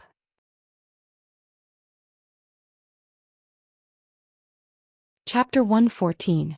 Behurl in the Ailu Empire was a relatively high-class area. Although it couldn't be compared to Mafa Ace, where the number 1 family of the empire, the Lori family, was located, it was still a well-known area compared to other small areas with only 1 or 2 families. It has to be said that the floating airships of this world, with the help of those invisible large-scale teleportation circles in the air, were extremely efficient. In Wu Yan's world, who knows how many days it would take to get there by plane, but in the Spalier world it took less than half a day to get there. After disembarking from the airship at Behurl's floating plaza, little Liren shouted and cheered loudly, because she knew she had finally returned to the place where she belonged. Some of the uncles were originally dissatisfied with someone shouting loudly, but when they turned around and saw it was little Liren, their dissatisfaction turned into smiles, making Wu Yan feel a chill in his heart. No matter which world, uncles are creatures that must exist. From the expressions of the surrounding uncles, Wu Yan could see that the uncles of the Spalier world also had lowly fetishes. Little Liren, where do we go from here? Chuju held little Liren's hand, squatted down and smiled at her. Seeing little Liren's happy expression, Chuju couldn't help but smile as well. Who would have thought that such a beautiful president with a smile on her face would refuse to get on the floating airship due to her fear of heights when they were resupplying the town? If it wasn't for Wu Yan, who couldn't stand it anymore and exchanged for a stabilizing item from the system, the president would have suggested that they walk to Behurl. Hearing Chuju's words, little Liren was distressed. Although she was born in this place, she rarely went to places far away, so in this relatively large Behurl, there were many places she hadn't been to. And Behurl's floating plaza was a place she hadn't been to before. Her little head shook non-stop, trying to remember the location of her home. Her little eyes darted around, trying to remember the floating plaza's location in Behurl. In the end, little Liren lowered her head. Woo-woo, Liren doesn't know where to go either. Chuju helplessly stroked little Liren's head. If that's the case, it seems like we can only take our time to find them. Ignoring the gazes of those who are jealous of him standing next to the beauties, he looked around and after thinking for a bit, he walked in front of the crowd. Let's walk around first. Maybe we can find a place that the little girl is familiar with. That's true. Not sure if it's because Wu Yan said the word stroll, but other than Ikaros, Chuju, Mikoto and Liren's spirits were lifted. Smiles spread across their faces, making Wu Yan's eyelids twitch. Walking on the street, Wu Yan's group still received 100% of the attention. But this time, Wu Yan didn't ignore their gazes. He thought it would be great if someone could recognize little Liren. However, Hinajiku and the other 2 seemed to have forgotten about finding a house. They were all looking around at the various shops and stalls, occasionally pointing at certain items with bright smiles on their faces. Wu Yan couldn't help but sigh. Women. Pros was the only one who stayed by Wu Yan's side. She scanned the surroundings to see if there's anyone or anything that could threaten Wu Yan. Wu Yan couldn't help but ridicule her again. After walking for who knows how long, Wu Yan felt like he was about to run out of oil. Finally, Chuju spoke up. I'm a bit tired from walking, let's find a place to sit. Straightening his back, Wu Yan came back to life, pointed at a restaurant and said with a smile. There's a restaurant over there, let's go there. Then, without waiting for Chuju and Mikoto to reply, he walked over in big strides as if afraid that Chuju would refuse. The 2 adults and 1 child couldn't help but laugh and followed him. This otherworld's restaurant doesn't look any different from our academy cities. After finding a place to sit down, Mikoto glanced at the restaurant and said so. She dared to speak so loudly, not afraid of being heard by others. Holding a menu, Wu Yan smiled and waved his hand casually. There should still be some differences in the subtle areas. Hinajiku also looked at the street and pedestrians outside the glass window, then turned to look at Liren. Little Liren, can you recognize where this is? Hearing that, little Liren's face fell and she whimpered. Ugh, I still don't know. Well, take your time, no need to rush. Since we're already here, what's there to be afraid of? Pinching little Liren's face, Mikoto said with a smile. That's true, since we're already at the right place, what's there to be afraid of? Although with little Liren's silly look, it's still a bit difficult to find. Under the gaze of everyone in the restaurant, the five of them started chatting, completely unaware that they've become the center of attention. Or maybe they know they're just used to it and couldn't be bothered. With a straw in his mouth, drinking something similar to fruit juice, Wu Yan leaned back in his chair and looked out the window in boredom. At this time Wu Yan frowned. What's wrong? On the surface they've been chatting, but in reality, whether it's Chuju, Mikoto or Ikaros, they're all focused on Wu Yan, paying attention to his every move. That's why Wu Yan's frown naturally fell into their eyes.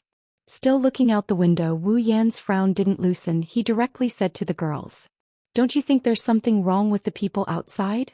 Chuju and Mikoto looked out the window. Soon the scene of people rushing in a certain direction fell into their eyes. Wu Yan pondered for a bit and said, "Let's go check it out." Nodding in agreement, the group quickly got up and walked out of the restaurant. Seeing the pedestrians whispering to each other and rushing in a certain direction, Wu Yan quickly grabbed one of them. "Brother, what's going on in front of us? Why are you all rushing in that direction?" You don't know." When the pedestrian saw Wu Yan, he felt that he's a bit of a beast. Using the tone of a pimp, he bragged to Wu Yan as if he's some big shot.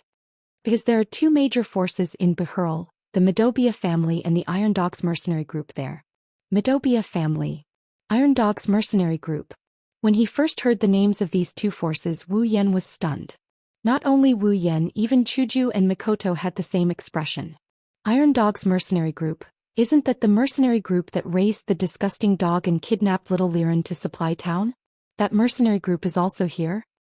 What does this have to do with you guys running around like this? You guys don't know." Again with this sentence, Wu Yan resisted the urge to punch him. He put on a smiling face and continued to listen. In front, the Midobia family and the Iron Dogs mercenary group are fighting over there. Fighting? Wu Yan slightly stunned, he frowned again. These two forces don't seem to have a good relationship.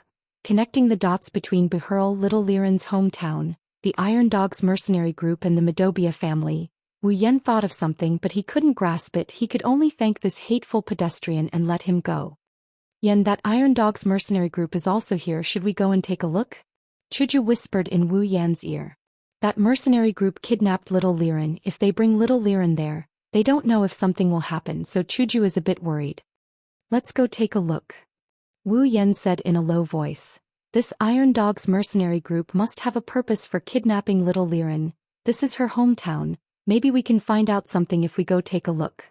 Looking at Chuju's expression, Wu Yan laughed and held her little hand. "Well, even if something happens, do you think we're scared? Don't forget you're also a rank 7. Being held by Wu Yan, Chuju blushed. "Who's scared? Let's go."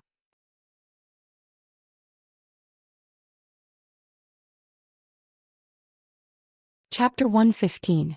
Behurl, an empty space in the middle of a street. In the middle of the empty space, there were quite a few people standing there. A group of people with weapons in their hands looking very aggressive. Another group of people had a very disgusting bald dog by their side, looking very fierce. They were facing each other, but their faces were filled with hostility. Anyone with a discerning eye could tell that they were from two different groups, and they didn't have a good relationship. More and more people came running over, surrounding them in the middle, pointing and whispering. Anyone with a discerning eye could tell that they were here to watch a show. At the very front of both groups, there was a person standing at the front. From the looks of it, he should be the leader. One group's leader was a young lad, while the other group's leader was a middle-aged man with a bald dog. At this time the young leader spoke. "Tigray, if you don't hand over our young miss today, we will not let this go." Hearing that, the middle-aged man with the dog called Tigray couldn't help but laugh out loud. His laughter was full of mockery. He looked at the young leader and sneered, "Who do you think you are to say that to me? Gray would be the one to do it, but with a little guard like you, do you believe that if I kill you, Gray wouldn't even have a word of complaint?" The young leader tightly gripped the sword in his hand, fiercely gritting his teeth, then firmly said, "As long as I can save our young miss, I, Della, am willing to die." So touching, so admirable, poo. Spitting a mouthful of saliva on the ground for his dog to lick, Tigray waved his hand. The people behind him all took a step forward, including their dogs. Just based on what you said just now, I can kill you. Which eye of yours saw your young miss in my hands? How dare you slander me? I'll kill you right now. As long as you're in Behurl, who doesn't know that the leader of the Iron Dogs mercenary group, Tigray, hates our patriarch Gray to the bone. Every day you're thinking of swallowing our Medobia family. Other than you, who else would have ideas about our young miss? Hearing Della's words, Tigray's face turned gloomy. Originally, he was afraid that the Medobia family would come knocking on his door, so he wanted to let this kid go, but he didn't expect this guy to be so ungrateful. That guy is dead for sure. A mercenary beside Tigray looked at Della and gloated. He actually dared to touch Commander Tigray's scar. Now, even if Medobia's patriarch comes, he won't be able to save him. Of course, this sentence was just a bluff.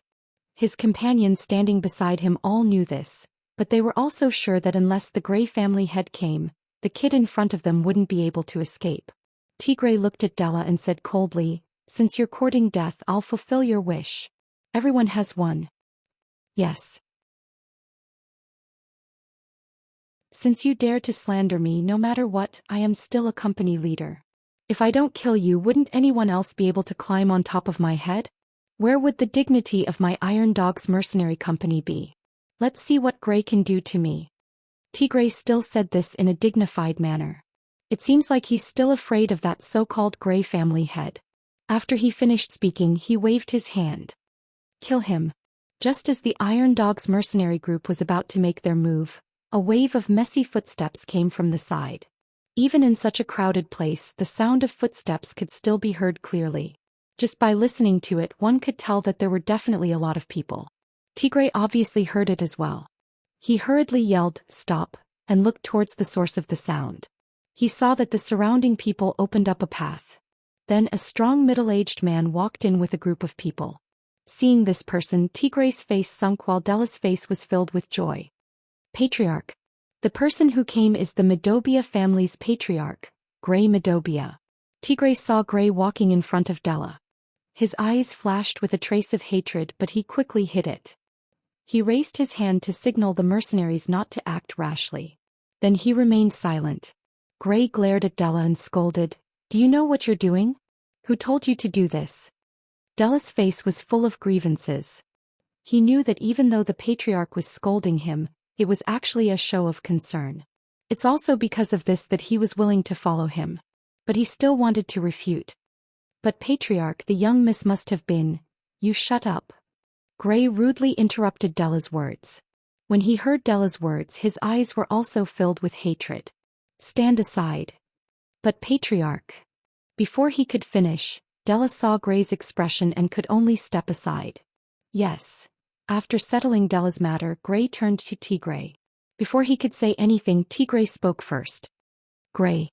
Looks like you didn't manage your family's dog well." Gray was stunned for a moment before he couldn't help but laugh out loud. His laugh was especially cheerful. He pointed at Tigray and laughed. "Tigray, aren't you afraid of being laughed at by others? Everyone knows that only you Iron Dogs mercenaries raise dogs. Our Medobia family raises humans. You." Tigray's expression was dark as he stared at Gray. Gray's words were obviously mocking their mercenaries for being dogs.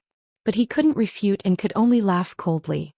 "Stubborn Gray, you should know that your family's guard is slandering me. Let's settle this score." Gray stopped laughing and looked at Tigray. "How do you want to settle this?" "Very simple." Tigray laughed sinisterly and pointed at the stunned Della. "Just hand him over to me. Don't even think about it." Gray immediately shouted loudly, causing Tigray to jump in fright. Della, on the other hand, was moved.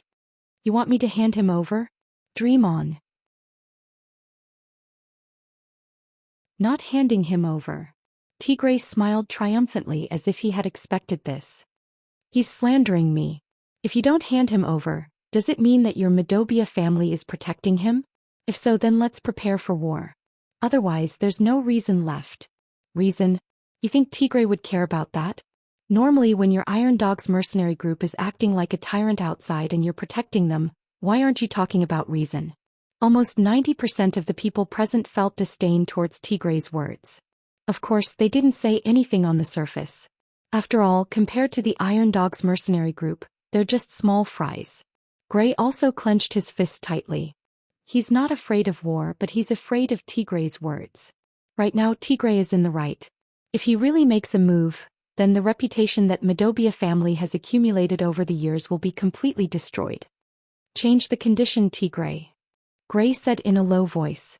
You should know that I will never hand my people over to you. Tigre obviously knows that Gray won't hand Tigre over to him. That's why he purposely said that. How could Gray not know? When he heard Gray's words, Tigre laughed and pointed at Gray. Since you're Gray, I'll be a little more lenient.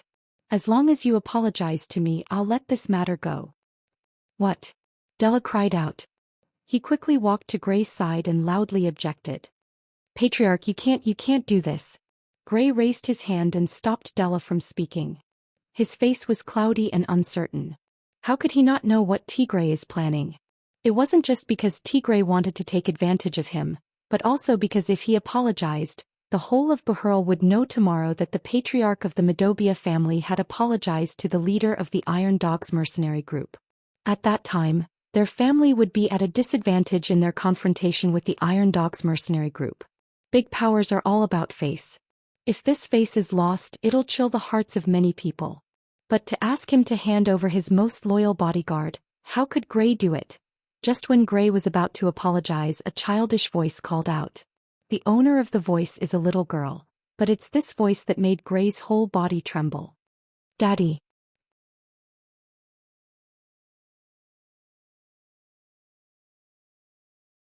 Chapter 116. Daddy. In the huge arena where a storm was brewing, time seemed to stop for 2 seconds when this tender voice rang out. For a moment both sides actually stopped what they were doing at the same time. Gray turned his head towards the source of the voice in disbelief. Just this action of turning his head seemed to have taken him thousands of years to do. He was afraid that this voice was just a hallucination. Along with this call, along with the sound of cheering, a small figure leaped out from the crowd and pounced onto Gray, who was trembling uncontrollably. Daddy. Little Liline hugged Gray and giggled happily. She was like a child who had just returned home. She was innocent, cheerful and lively. Gray finally realized that this wasn't an illusion. It's really you. Where did you run off to? Don't you know Daddy is worried? Gray's eyes were slightly moist, but his mouth was still scolding her. He hugged the petite body in his arms tightly. Only the heavens knew how he managed to survive the days when little Liren was missing. Only Della, who was beside him, knew that these days, the usually astute clan leader Gray had been sitting in his seat in a daze. The situation that was originally tit for tat at this moment suddenly turned into the scene of a reunion between father and son. This caused the crowd to be stunned. Gray's side was in a state of joy, but Tigre's side was completely shocked. How is this possible? Looking at the little girl in Gray's arms, Tigre was completely stunned. Others may not know the whereabouts of the Madobia family's young miss, but he, Tigre, how could he not know? This young miss, he was the one who kidnapped her. Tylee, that bastard. What the hell is he doing? He can't even handle such a small matter, what a waste. Tigre clenched his fist tightly, the veins on his face popped out, proving that he was furious to the extreme. Seeing little Liren come back, he knew that Tylee's side had lost her. Tigre had completely forgotten about it. Now that the hostage was back, what about Tylee, who was in charge of the kidnapping? Did he forget about it, or did he not care about it at all?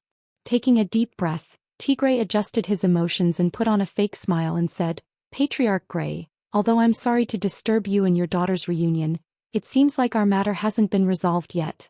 Gray, who was immersed in the joy of reuniting, finally reacted. But at this moment Gray held an indifferent attitude. As long as his daughter is back, anything is fine. Tigre looked at Gray's happy face. The anger in his heart couldn't be extinguished. The plan failed, Gray was happy, so of course he wouldn't be happy. Gray, now that your daughter is back, it's good that I'm innocent. Our Iron Dogs mercenary group wouldn't kidnap someone and then release them, right? Your subordinate has slandered me. If you don't give me an explanation, I will not let this matter rest. Even if the final plan failed, Tigre still intended to bite Gray. Hearing this, Gray put down the little Liren in his arms and stood up to face Tigre. Okay, I'll apologize now. Apologize? Tigre laughed out loud. His laughter was especially ear-piercing, but the anger hidden in his laughter was heard by many people present. A portion of the smart ones had already guessed the cause and effect of this matter, including Gray. As his laughter faded, Tigray raised his weapon and pointed it at Gray and viciously said, "I, the dignified leader of the Iron Dogs mercenary group, was slandered by a subordinate. You want to let this matter go with an apology? Then in the future, anyone can step on my head and let this matter go with an apology." You. Gray was stunned. Even the surrounding people were in an uproar. He was the one who said that he would apologize, and now he's the one who said that an apology won't let this matter go. This is obviously going back on his words. Tigray didn't care what others thought. He only knew that there was a fire burning in his heart. Now that the situation is in his favor, if he doesn't vent this anger, he won't be able to let this matter go. Tigray made a hand gesture and the mercenaries behind him all took out their weapons. The dogs beside him also began to bark. No matter how you look at it, it's obvious that Tigray is trying to show off his strength. Tigray. Gray was also enraged at this moment. He yelled, "Looks like you don't plan to let this matter go. Don't think that I, Gray, am easy to bully." Della, who was beside him, immediately raised his do chi. Previously, because of him, the patriarch almost lowered his head to that despicable person. Della was also furious. At this moment, the one who dared to say that he wants to make a move the most is him. The soldiers on both sides also raised their do chi. A few mages also began to raise their magic. The group of saber-toothed hounds also arched their bodies, ready to pounce at any moment. Just as the two sides were about to engage in a fight, little Liren shrunk her head back in fear. She then leaped away from Gray's side and ran to the side, plunging headfirst into the embrace of an unfamiliar woman. This sudden scene naturally caused both parties to be unavoidably stunned. When they clearly saw the person that little Liline had leaped into her embrace, they were once again stunned. It was a very beautiful woman with long pink hair. Beside her, there were two equally beautiful women with tea-colored hair and pink hair. Standing in the crowd of onlookers, they were very conspicuous. When the onlookers realized that there were three beautiful women standing beside them, they were all stunned. When they regained their senses, they retreated as if they were afraid of getting into trouble. Only a young man was left standing beside them. Looking at the people on the scene, he smiled faintly. Suddenly seeing beautiful women, Gray couldn't help but be stunned. But no matter what, he's still the head of a family with a wife and daughter. He quickly regained his composure. On the other hand, Tigray's eyes were filled with amazement. Seeing that his daughter was seeking shelter from Wu Yan's group, how could Gray not know little Liren's relationship with Wu Yan's group isn't shallow? Hesitating for a moment, he asked, "And you are?" Chuju, Mikoto, and Ikaros didn't answer Gray's question, because they were all looking at Wu Yan. From the looks of it, they want Wu Yan to step in. Wu Yan laughed and shrugged. Glancing at Gray, he smiled faintly. "Well, we're just passers-by." "Passers-by. That's right." For a moment, Gray didn't know how to answer. Chuju and Mikoto couldn't help but roll their eyes at Wu Yan. How could they not know that Wu Yan was being naughty again? Gray has been interacting with people his whole life and he's never seen such an answer like today. For a moment he felt a little awkward. "Then this Mister, how should I address you?" "Me," called. Hearing that, Wu Yan lowered his head and seriously thought for a moment. Suddenly, he hit his own head as if he suddenly realized something. Right, passers-by don't have any sense of existence. Things like names, authors shouldn't give passers-by. Why am I seriously thinking about what I'm called? I really shouldn't. At this moment, not only Gray, even the real passers-by and Tigray who had their eyes on Hinajiku's trio couldn't help but lose their composure. If it weren't for Gray's good temper and the other party's good relationship with his daughter, even if Gray didn't hit him, he would have ignored him. Chuju and Mikoto both lowered their heads at the same time and moved a few steps to the side, trying to distance themselves from Wu Yan and pretend not to know him. Afraid of losing face. Wu Yan, on the other hand, just wanted to play and have a little bit of revenge. When Liren threw herself into Kaishisama's embrace, everyone was looking at Chuju, Mikoto, and Ikaros. Standing beside them, he was completely ignored. Even though Wu Yan enjoyed this kind of treatment from the supply town to Behurl, but this little bit of resentment still pierced into Wu Yan's heart. At this time, if he doesn't vent it properly, he'll feel uncomfortable. That's why Wu Yan is very petty.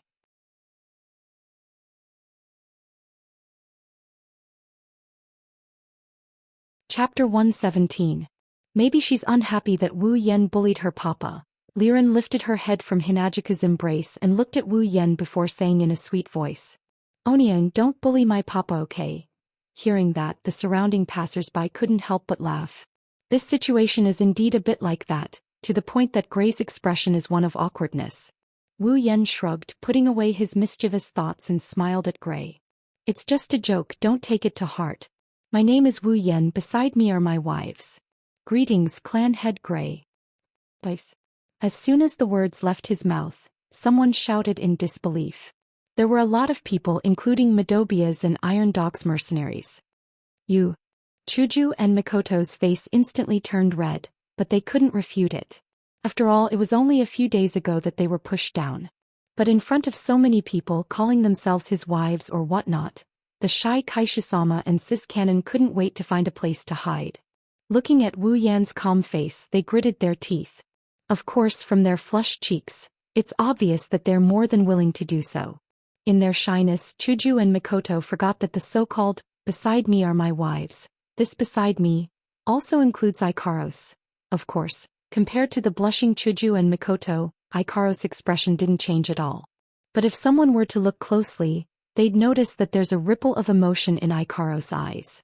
As for the surrounding passers-by and the subordinates of the two factions, they're completely Spartan. Looking back and forth between Chuju, Mikoto and Ikaros, and then looking at Wu Yan, who doesn't look too common, but at least he's the type that wouldn't attract too much attention if thrown into a crowd. Everyone's a little confused. No matter how I look at it, it doesn't look like it. However, the three women standing beside him did not refute him. Instead, they even had a bashful look on their faces. It was clear that they acknowledged Wu Yan's words of wife. Therefore they were jealous. They were envious. They started to hate him. Feeling the envious and jealous gazes of the people around him, Wu Yan curled his lips in disdain. Not to mention how many gazes he had received along the way, he had already reached the realm of being able to ignore them. He himself was also clear that a winner in life had to be baptized. The baptism of gazes was the most superficial kind. It was not like he was going to burn it. What was this brother afraid of? While everyone was silent, Gray laughed heartily and said to Wu Yan, "Young man, your fortune is not bad. Each of your wives are so charming and alluring, it's the envy of others." Hearing this, Wu Yan couldn't help but look at Chuju and Mikoto. He smiled, his eyes filled with tenderness. "Yeah, I've always thought that being able to be with them is my lifetime's blessing." Chuju and Mikoto heard this and couldn't help but look at Wu Yan. Seeing the tenderness in his eyes, they couldn't help but smile. However, their faces were getting redder and redder. They could only continue to lower their heads, not looking at those eyes that were enough to make them sink deeper. "Your husband and wife's relationship is really good. Also, it seems like my daughter is also under your care." "Gray here, thank you." After that, Gray gave Wu Yan a noble salute. Wu Yan smiled and waved his hand, indicating that he didn't dare. While they were greeting each other courteously, Tigre's expression on the side was getting worse and worse. His sworn enemy actually ignored him and started chatting with another brat who was still wet behind the ears. Anyone with a temper would not be able to endure this. Even Tigre's gaze towards Wu Yan became unfriendly. And the reason for this unfriendliness, other than Gray, is also because of Wu Yan's beautiful wives. Only Tigre himself knows. "Gray, looks like you really don't put me in your eyes." Seeing that Gray still wanted to chat with Wu Yan, Tigre's anger could no longer be contained as he roared loudly. Gray coldly glanced at Tigre and then said to Wu Yan, "Little bro, I still have some matters to settle here. Wait a moment, I'll have a good chat with little bro to express my gratitude." Under the control of Tigre's anger, he wanted to take a bite out of Gray. But how could Gray just sit there and wait for his death? Being continuously provoked by Tigre, Gray's heart was also on fire. The two of them were fire against fire, so naturally they could only fight it out. Too bad with Wu Yan here, this large-scale fight is destined not to happen. Wu Yan smiled as he looked at Tigre, his eyes had a trace of coldness. Not to mention that Gray is little Liren's father. Just the fact that this Iron Dog's mercenary group made him unhappy, he didn't plan to just stand by and watch.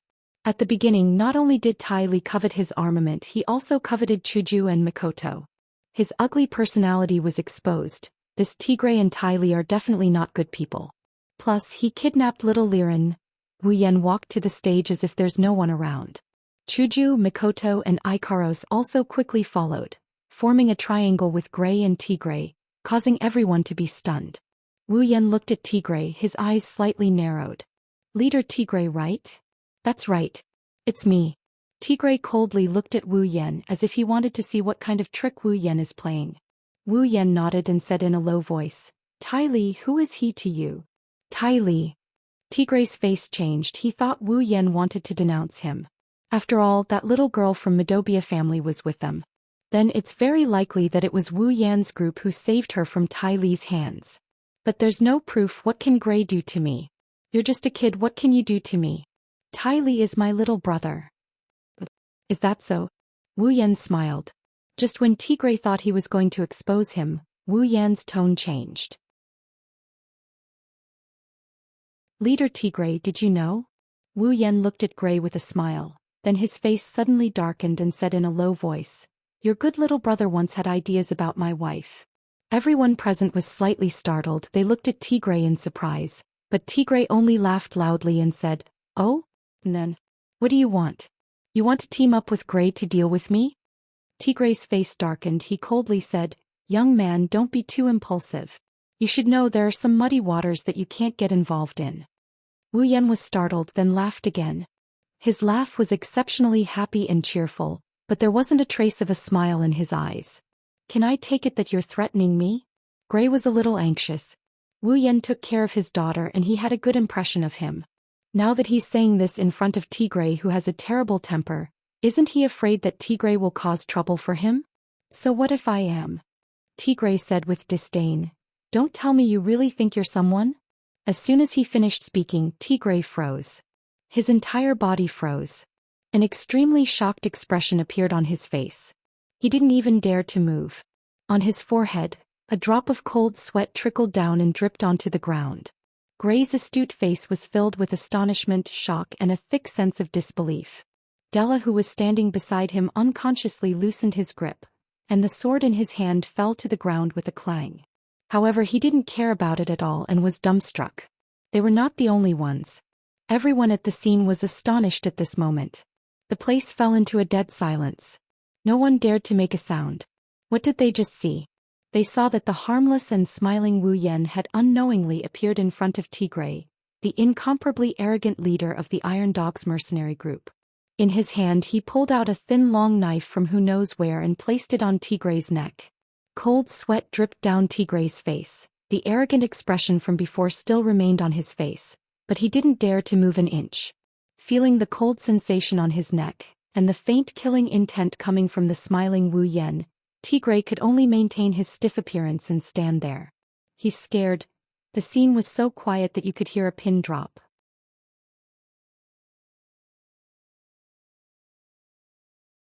Chapter 118. Under the gaze of everyone present, Tigray was so ashamed he wanted to die. Anger and resentment rose in his heart at the same time, but he didn't dare to voice it out. Face or life, which was more important? Perhaps to some people face was far more important than life, but unfortunately Tigray was definitely not one of them. If he lost his life, what was the point of saving face? Therefore, even though the gazes directed at him made him feel extremely embarrassed, he still did not dare to move an inch. He could feel the sharpness of the weapon against his neck. It was so sharp that he could feel the pain on his skin just by pressing it against his neck. He could feel the killing intent of this guy called Wu Yan standing in front of him. If he didn't cooperate, then he definitely wouldn't be merciful. When that time comes, what face, what Iron Dog's mercenary group, what leader, none of these would be able to protect him. Under the threat of death and the control of the anger in his heart, Tigray had completely lost his ability to judge. So much so that he couldn't see the meaning behind those gazes. What Tigray didn't know was that the gazes of everyone present didn't have any intention of mocking or ridiculing him. There was only shock and disbelief. Behold, there were many big and small factions, but there were only two of the biggest, and that was the Midobia family and the Iron Dog's mercenary group. These two factions, in a region with hundreds of factions in Behold, were still able to stand at the top. One could only imagine how strong they were. And among these two strongest factions in Behold, the leader of the Midobia family, Gray, and the leader of the Iron Dog's mercenary group, Tigray, were undoubtedly the strongest existences in these two factions. In other words, Gray and Tigray were the two strongest people in Buhurl. But today the incomparably strong leader of the Iron Dogs mercenary group, Tigray, was taken down by a youth who looked to be in his 20s in a single exchange. Are our eyes playing tricks on us? This was the thought that rose in the minds of countless people present. Of course, if Wu Yan knew of this thought, he would definitely laugh out loud and very happily. Incomparably powerful? If it was me a few days ago, it might have been a bit troublesome, but it definitely wouldn't be a problem to take him down, let alone now that I'm at the 7th step. The so-called strongest faction in Buhurl is just that they have a lot of strong people under them. After the trip to the treasure room and seeing the tens of thousands of stone spiders and humans, Wu Yan didn't even put them in his eyes. Even if they can't, he wouldn't mind letting them play with Icaros for a while. Looking at the sweaty Tigray standing in front of him, Wu Yan curled his lips in disgust. Even Chuju, Mikoto and the others who were still normal were disgusted. Just a moment ago he was still so arrogant. But now, with a knife on his neck, his performance was so unbearable. Sure enough, with such an elder brother, there would be such a younger brother. If the upper beam is not straight, the lower beam will be crooked. Those who came from the same nest were really not good people. Commander. Recovering from their shock, the group of mercenaries behind Tigray finally realized what had happened. They held their weapons in their hands as they cried out in alarm, accompanied by the barking of the sharp-toothed hounds. Don't act rashly. Tigray hurriedly shouted at the mercenaries behind him. Hearing their commander's words, the mercenaries could only take a few steps back, helplessly accepting the fact that their commander was being held hostage. Commander, hang in there, we're coming to save you. Tigray didn't feel relieved hearing that, instead he was furious. Why didn't you guys shout so loudly when the enemy charged over? I'm being held hostage and all of you were stunned, only reacting after the sun came up. I'd rather count on Gray to put in a good word for me than count on you guys to save me. Tigray was making things difficult for them. Other than Chuju, Mikoto and Icaros, no one else could see Wu Yan's movements clearly. Even he himself couldn't react, let alone these mercenaries who only have a few 5th tier. Wu Yan very elegantly waited for them to finish chatting before he moved the shana in his hand. Looking at Tigray, who was shocked by his own actions, Wu Yan smiled. What's wrong? Commander Tigray, didn't you say that I'm not a big deal? Why aren't you continuing? Tigray secretly sighed in relief. Since Wu Yan didn't make a move immediately, it meant that he didn't intend to do anything to him. This more or less calmed him down. But when he heard Wu Yan's words, he pursed his lips and forced himself to say, Lil, what do you want? How could Wu Yan not see through Tigray's act of calmness? Disdainful and amused, he tilted his head and said, It's not what I want, it's what you want, isn't it? You were the one who said it yourself, so what if you threaten me? Tigray choked and glared at Wu Yan hatefully. The situation was beyond his control. He could only say, It's my bad luck that I'm not as good as you. He was just threatening Wu Yan not to get involved in this mess, and now he's compromised under Wu Yan's threat. It's ironic, but it's only to the point where Tigray can only admit that he's unlucky. It's impossible for him to say, It's my fault, to Wu Yan. Unless Wu Yan really threatened Tigray directly, Tigray could only compromise in order to save his life. But Wu Yan didn't intend to push him too hard. A dog would jump over a wall when cornered. This dog-rearing mercenary group must have understood this principle. Wu Yan smiled and waved his empty hand at Tigray. This casual gesture made Tigray feel strangely angry. Tigray suppressed the anger in his heart and said sullenly, Can you let me go now?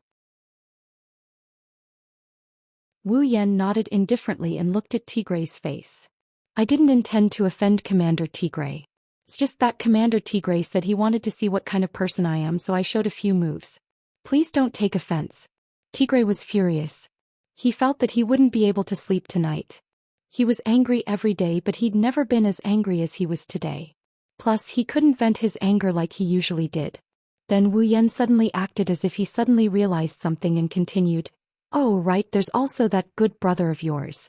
You don't have to go look for him. Even if you go look for him, you'll probably only find his corpse. You killed him? Tigray cried out involuntarily.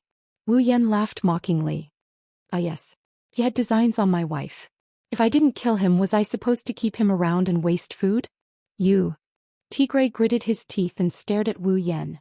All he saw was Wu Yan's cold gaze. He could only turn his head dejectedly. If he died, then he died. He failed the mission, so he was just a piece of trash. Seeing that Tigray didn't intend to pursue his brother's death, Wu Yan's mocking smile became even wider. As expected, both brothers were animals. Removing Nidan Zhana from Tigray's neck, Tigray immediately channeled his Dou Qi and jumped back as if he was afraid that Wu Yan would come and put a blade on his neck again. Wu Yan turned a blind eye to it. He lifted Nidan Zhana and twirled his blade around before walking back to Chuju and the others. Looking at Wu Yan's back, Tigray wanted to sneak up and kill him countless times. However, Wu Yan's ghostly figure made him not dare to act rashly.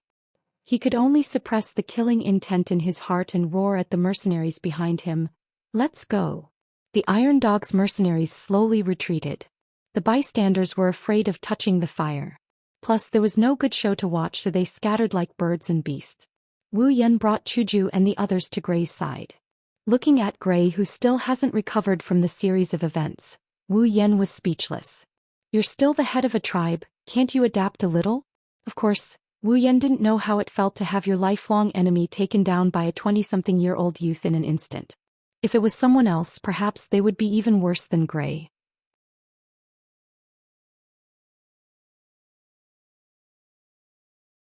Chapter 119.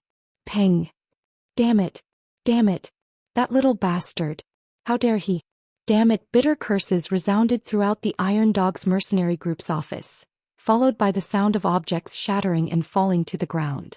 Tigray, however, didn't feel relieved at all and flew into a rage in front of the entire mercenary group. Thinking of how he was threatened by an unknown little bastard in front of so many people and was even forced to compromise, Tigray's anger surged. Once he thought of this, his Dou Qi flew into a frenzy, destroying everything in front of him. The group of Iron Dog's mercenary group's upper echelons looked at their leader's angry appearance and bowed down timidly, afraid that if they were the slightest bit careless, they would bump into their leader's fire. In the Iron Dog's mercenary group, regardless of whether it was the new or old members, they all knew that once their leader got angry, if they made a small mistake in front of him, they would be tortured to death. And now they had never seen their leader's anger greater than this time. If they bumped into him at this time, they would only die a horrible death. Therefore, they could only fearfully lower their heads and hope that their leader wouldn't find trouble with them. Once again destroying a table into powder, Tigray's face was gloomy as he panted heavily. Once he saw the cowering appearance of the people below, his anger rose again. "You bunch of rice buckets, none of you are useful. I was held hostage by that little bastard. Did none of you think of a way to save me? What use do you have?" As expected, they were scolded harshly. They could only obediently agree, but their hearts were filled with bitterness. Even the strongest sixth-step warrior in the mercenary group, Tigray, didn't have time to react and was threatened. What could these fifth and fourth-step warriors do? Of course, this could only be said in their hearts. No one dared to complain out loud. They could only face Tigray's saliva and be fiercely scolded by him, hoping that this period of time would pass quickly and not let them suffer anymore. After venting his anger on his subordinates, Tigray finally felt a bit better. However, his expression is still as dark as ever. Without a doubt, he's holding a grudge against Wu Yan. Sitting at the head of the table, Tigray took a sip of water to quench his thirsty throat. He said in a low voice, "How is it? Have you found out the background of that brat?" Hearing this, the group of higher-ups looked at each other and looked at one person. This person could only brace himself and take 2 or 3 steps forward. "See, Commander, we tried everything we could think of to find out where he came from, but not a single person was able to find out where he came from. It was as if he appeared out of thin air. There was no trace of him at all. We could only find out that he had lived in the supply town for 2 or 3 months, and then recently came to Behurl." The more Tigray listened, the darker his expression became. In the end, he simply waved his hand and sent him flying with a palm strike. He crashed into the wall and coughed out a few mouthfuls of blood before fainting. Tigray didn't even look at him as he coldly snorted. "Rice bucket." The higher-ups swallowed their saliva and laughed bitterly. They had already guessed this result when they received the investigation report from their subordinates. They could only rejoice that no one had died yet. At this time, the atmosphere in the Iron Dog's mercenary group's office was extremely stifling. Everyone looked at the gloomy Tigray sitting at the head of the table and could only lower their heads in silence, fear in their hearts. Tigray's eyes flashed with a trace of venomous resentment. He was not willing to accept this. He had fallen so hard in front of this abominable brat who came out of nowhere. By now the entire Behurl probably knew that he, a warrior of the sixth step, had become a powerless character. With Tigray's temper, of course he wouldn't let it go so easily. If he didn't vent this anger, he felt that he would never be able to eat or sleep well for the rest of his life. But what could he do? Even if he was furious, he had to admit that he hadn't discovered the opponent's strength. He had been taken down in the blink of an eye. From this, it could be seen that the opponent was definitely stronger than him.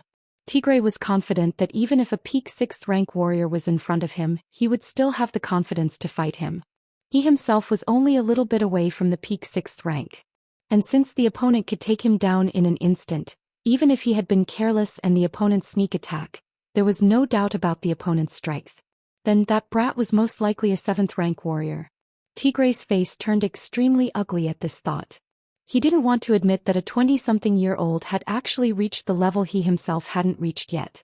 But he had to admit that to be able to take him down in an instant, a 6th rank warrior was definitely impossible.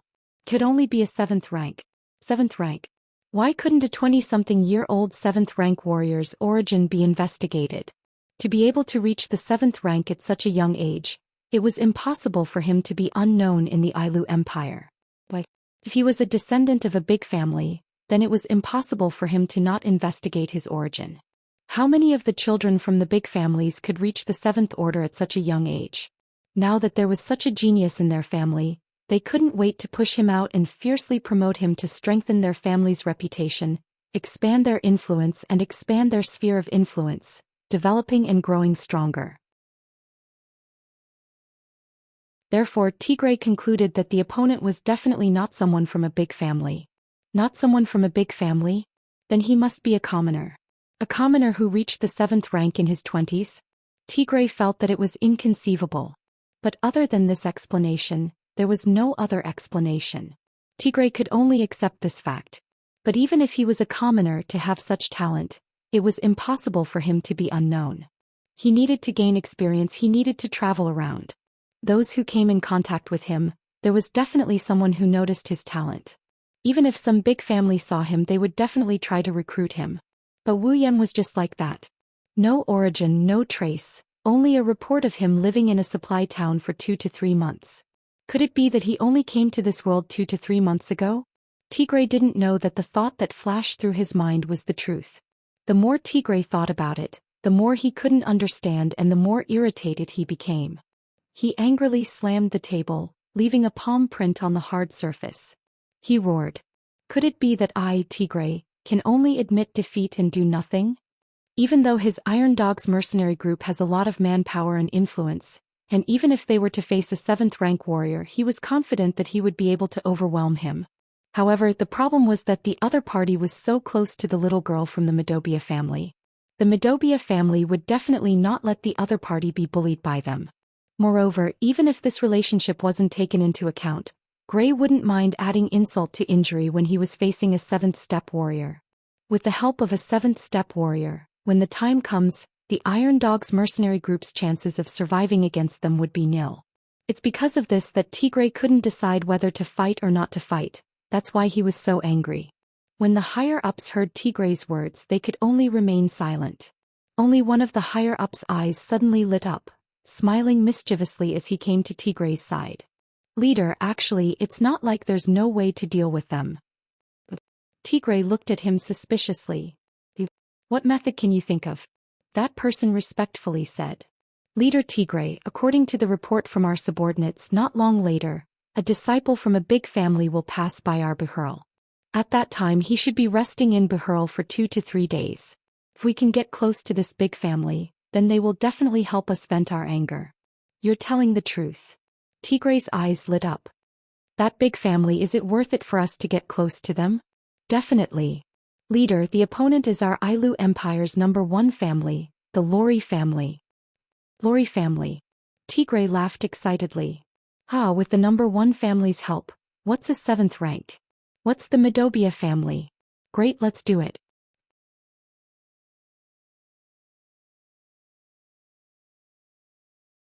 Chapter 120. Just when the Iron Dog's mercenary group was happy that they found a way to deal with Wu Yan and the Medobia family, a sneaky silhouette appeared in the Medobia family. It was already night time. There were people patrolling everywhere in the Medobia family. However, this silhouette seemed to have entered a deserted area, dodging one patrol after another with extreme speed and hiding in the shadows. Very quickly he arrived at a room not far from the Medobia family.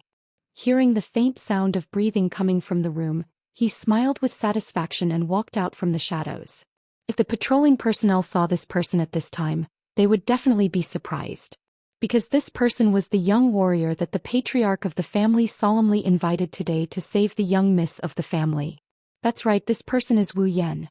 Today, after being in the limelight and intimidating the feared leader of the Iron Dog's mercenary group, Wu Yan came to the Medobia family under the invitation of Gray, who was still in disbelief. After explaining why little Liren was with them, Gray was furious on the spot and declared that he would not let the Iron Dog's mercenary group off so easily. Moreover, he was deeply grateful to Wu Yan's group. Especially after finding out that Wu Yan is a Tier 7, Gray became even more happy. He's happy that his daughter is acquainted with such a strong and talented individual. He's also happy that his family is able to have a relationship with such a strong individual. Of course, Wu Yan is the only one who exposed his strength. Hinajiku, Mikoto and Ikaros didn't, so they were treated like normal people. Otherwise, if Gray knew that there was a 7th stage and 2 8th stage warriors on his side, he would definitely pinch his thigh until it turned blue. After that, Wu Yan, Chuju, Mikoto and Ikaros stayed at the Medobia family's residence under Gray's persuasion and little Liren's tearful pleading. As for why Wu Yan would sneak out in the middle of the night, that would require a good explanation. This was because Wu Yan wasn't here to steal, nor was he here to steal information, nor was he here to assassinate someone. Since the Medobia clan didn't do anything to offend him, he naturally wouldn't do anything. The reason why he sneaked in was because he wasn't here to be a thief or an assassin. He would never harm the people in the room. Because the room in front of him is Mikoto's room. Sneaking into Mikoto's room in the middle of the night, what he wants to do, that's Sima Zhao's intention, everyone knows. Other than being a rapist, what else could he be doing here? It was also hard on Wu Yan. After eating meat, he was restrained. He had just gotten rid of his virgin identity. No matter what, Wu Yan did not want to stay in a room alone. It's been 3 to 4 days. Kaishisama and Sis Cannon shouldn't be that angry anymore, right? Plus, this was someone else's house. They would definitely be restrained, afraid of waking up unrelated people. Wu Yan's chances of success were still very high. As for why he chose Sis Cannon and not Kaishisama? Simple, because Kaishisama and little Liren were the closest, so she was asked to sleep with her. Since Kaishisama went to sleep with little Liren, then Sis Cannon would naturally sleep with him. Holding the door handle with familiarity, he activated his power. The door opened at the same time as lightning flashed. Wu Yan sneakily looked around before entering the room like a rapist. Who is it? Just as Wu Yan entered the room, a delicate voice called out. However, the voice was soft and weak. Compared to the shouts of people who had discovered a rapist, it was filled with shyness. Wu Yan jumped in fright. He thought he made sure to minimize the sound of his footsteps. Even a Tier 8 Mikoto would have to wait for him to get close to her before noticing him. How did he get discovered as soon as he came in? And that soft voice, no matter how you listen to it, it sounds like she's shy. Did Sis Cannon know I would come? Of course Wu Yan did not know.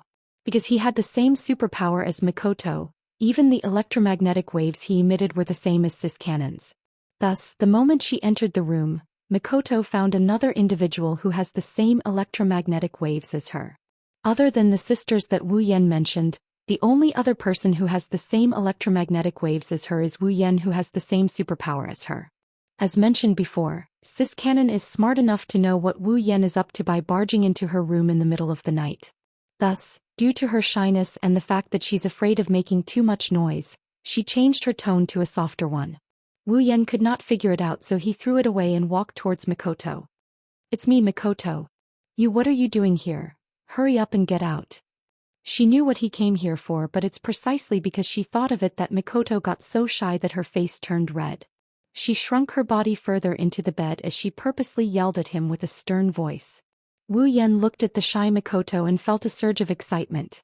As expected, I am a pervert. After lamenting in his heart, Wu Yan walked over with a grin and sat beside the bed, looking at the blushing Mikoto. Mikoto, what do you think I'm here for? Is your head filled with that kind of stuff? This is someone else's house. She just lost her virginity 3 days ago, which means this is Mikoto's second time. Sundra Xianxia naturally couldn't get used to Wu Yan's teasing no matter what. Besides, this is someone else's house, how could she get used to it? However, Wu Yan had made up his mind to ignore Xianxia's words. Looking at Mikoto's bashful face, Wu Yan could no longer hold it in. Mikoto screamed in surprise as he flipped her over and pressed her under his body. Caught off guard by the sneak attack, Mikoto felt the weight on her body and her whole body soften. Sup, don't. Wu Yan chuckled and ignored Xianxia's pleas, blocking all her words with one action. Ugh. Although it was not the first time she kissed Wu Yan, Mikoto still felt dizzy. She could feel her tongue being captured quickly. She could only make ugh sounds, forgetting all about her superpowers and subconsciously acknowledging Wu Yan's actions. Wu Yan did his best to carry out his task. Tears were streaming down his face. Finally, there is meat to eat. Very quickly, under Mikoto's feeble resistance, Wu Yan took off all of Xianxia's clothing and stripped her down like a little lamb. Then, under her feeble resistance, he caressed her soft breasts and started massaging them. Ugh. Mikoto couldn't help but moan when her private parts were being grasped. She was so embarrassed that she wanted to die. She could only raise her hands to cover her face, but her moans continued. Wu Yan practiced Tai Chi on Mikoto's body while taking off his own clothes. He smiled and teased, Mikoto, did you notice that this part of yours is a little bigger? Really? Mikoto discreetly put down the hand that was covering her face. She blushed and asked in a small voice. Looks like Wu Yan's words gave her a pleasant surprise. Looks like all girls care about their size, especially flat-chested girls like Xianxia. Although no matter the size, Wu Yan likes them all the same. Of course, it's all thanks to me. Wu Yan tried his best to recommend himself.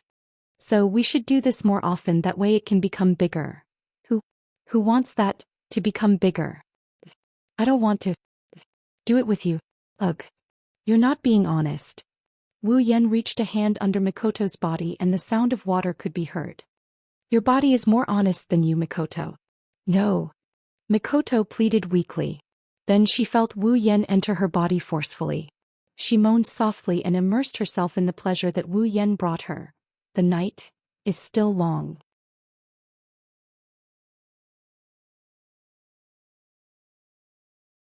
Chapter 121. On this day there were quite a number of people standing at the entrance of the Midobia family. There were both men and women among these people, but the aura on their bodies was quite strong. It was obvious that without exception, all of them had unique skills, and were either warriors or mages who had achieved success in their cultivation. There are 4 people, 2 men and 2 women standing in front of these people. One of the women has a beautiful head of long silver hair, wearing a short-sleeved shirt and shorts. Her voluptuous breasts hold up her clothes, as if they would burst out of her clothes at any time. Her figure is very tall and hot, her delicate face is gentle and serious at the same time.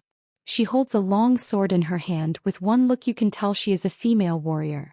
The other woman is not as mature as the former. Her pretty face has a hint of immaturity, she still looks very young. Her long black hair is like a waterfall that hangs behind her head.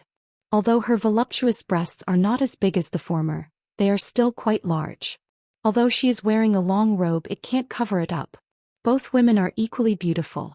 As for the man, he is wearing a magician's robe, standing behind the 2 women. His handsome face also has a hint of immaturity, he also looks very young. However, his eyes are on the black-haired woman in front of him.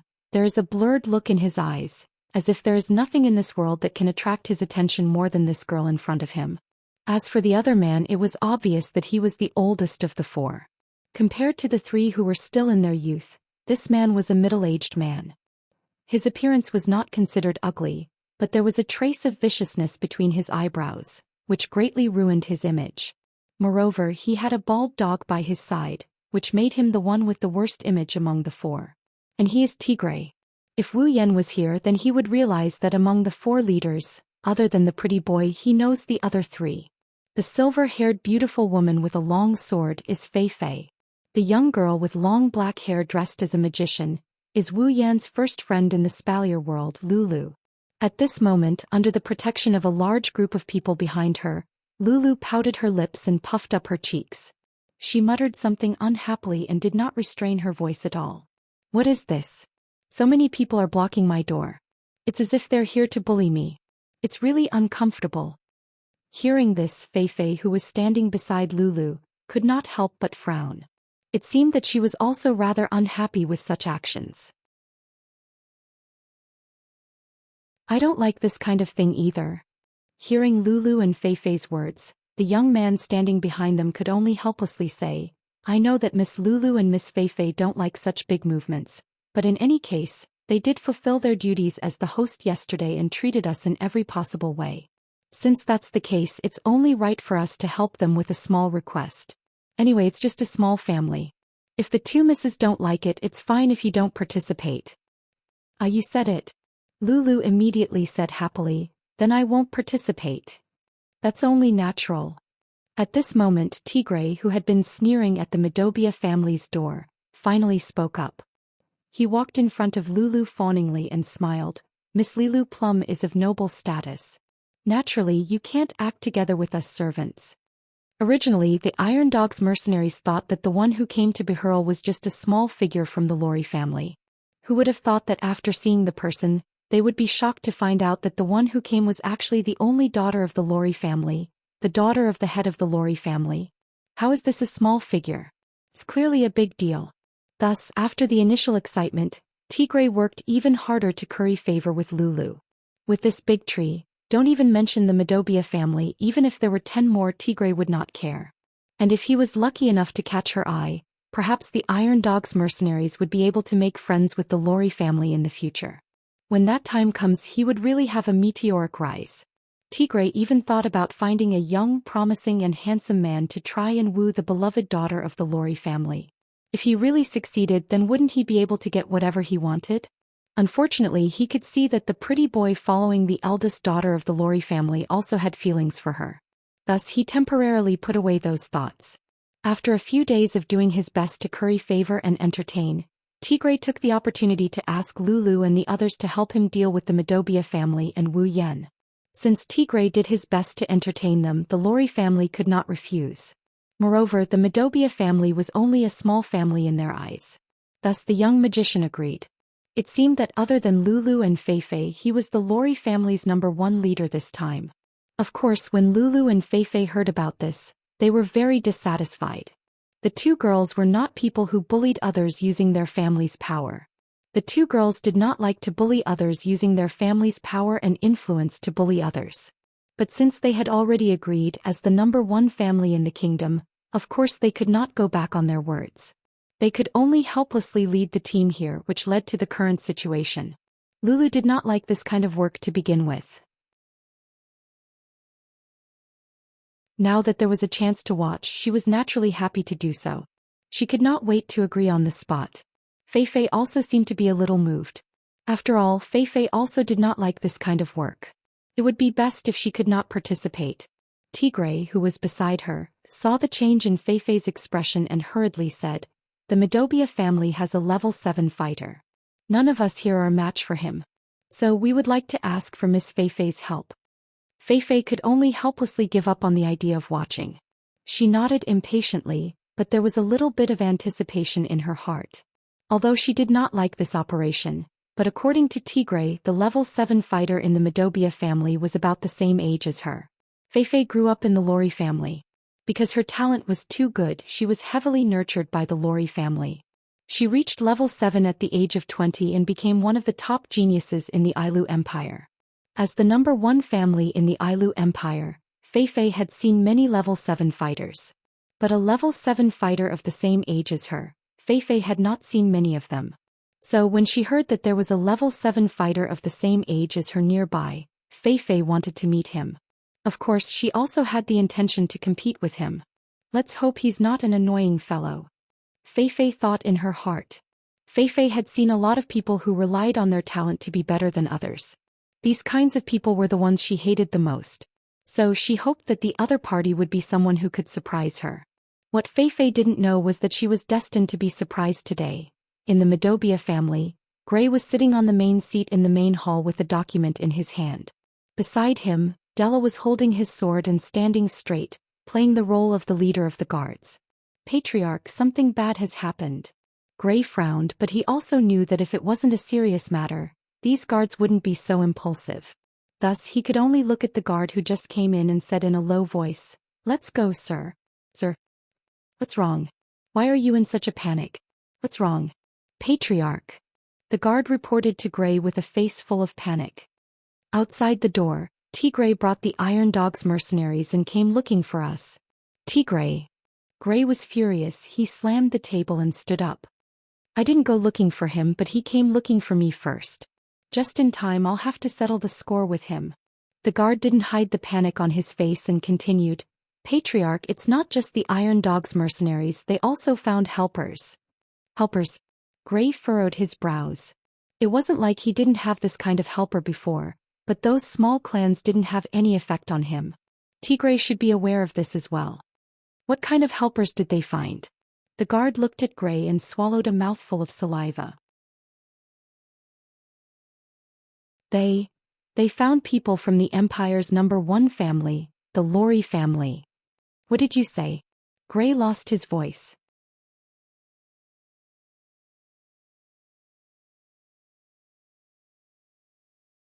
Chapter 122. Lori family. How could this be? Gray felt his head spinning. What is the Lori family? In the entire Ailu Empire or even the entire Spalier world, there's no one who doesn't know of them. That's the #1 family of an empire. Other than the Ailu, Fea and Baruba empires' royal families, the other two empires' #1 families could stand shoulder to shoulder with them. That's the #1 family of an empire. If the three empires are said to be the strongest forces in the world, then excluding the empires themselves, the #1 families of the three empires are the strongest forces in the world. The Medobia family was not small. In Bihurl, other than the Iron Dog's mercenary group, the Medobia family was the strongest family. However, this strength was nothing in front of the Empire's #1 family. Let's not talk about the others within the Medobia family. The strongest is Gray himself, a rank 6 warrior. However, within the Lori family, there are at least 1,000 people of that rank. It's not that a 6th order warrior is worthless, it's just that the Lori family is too strong.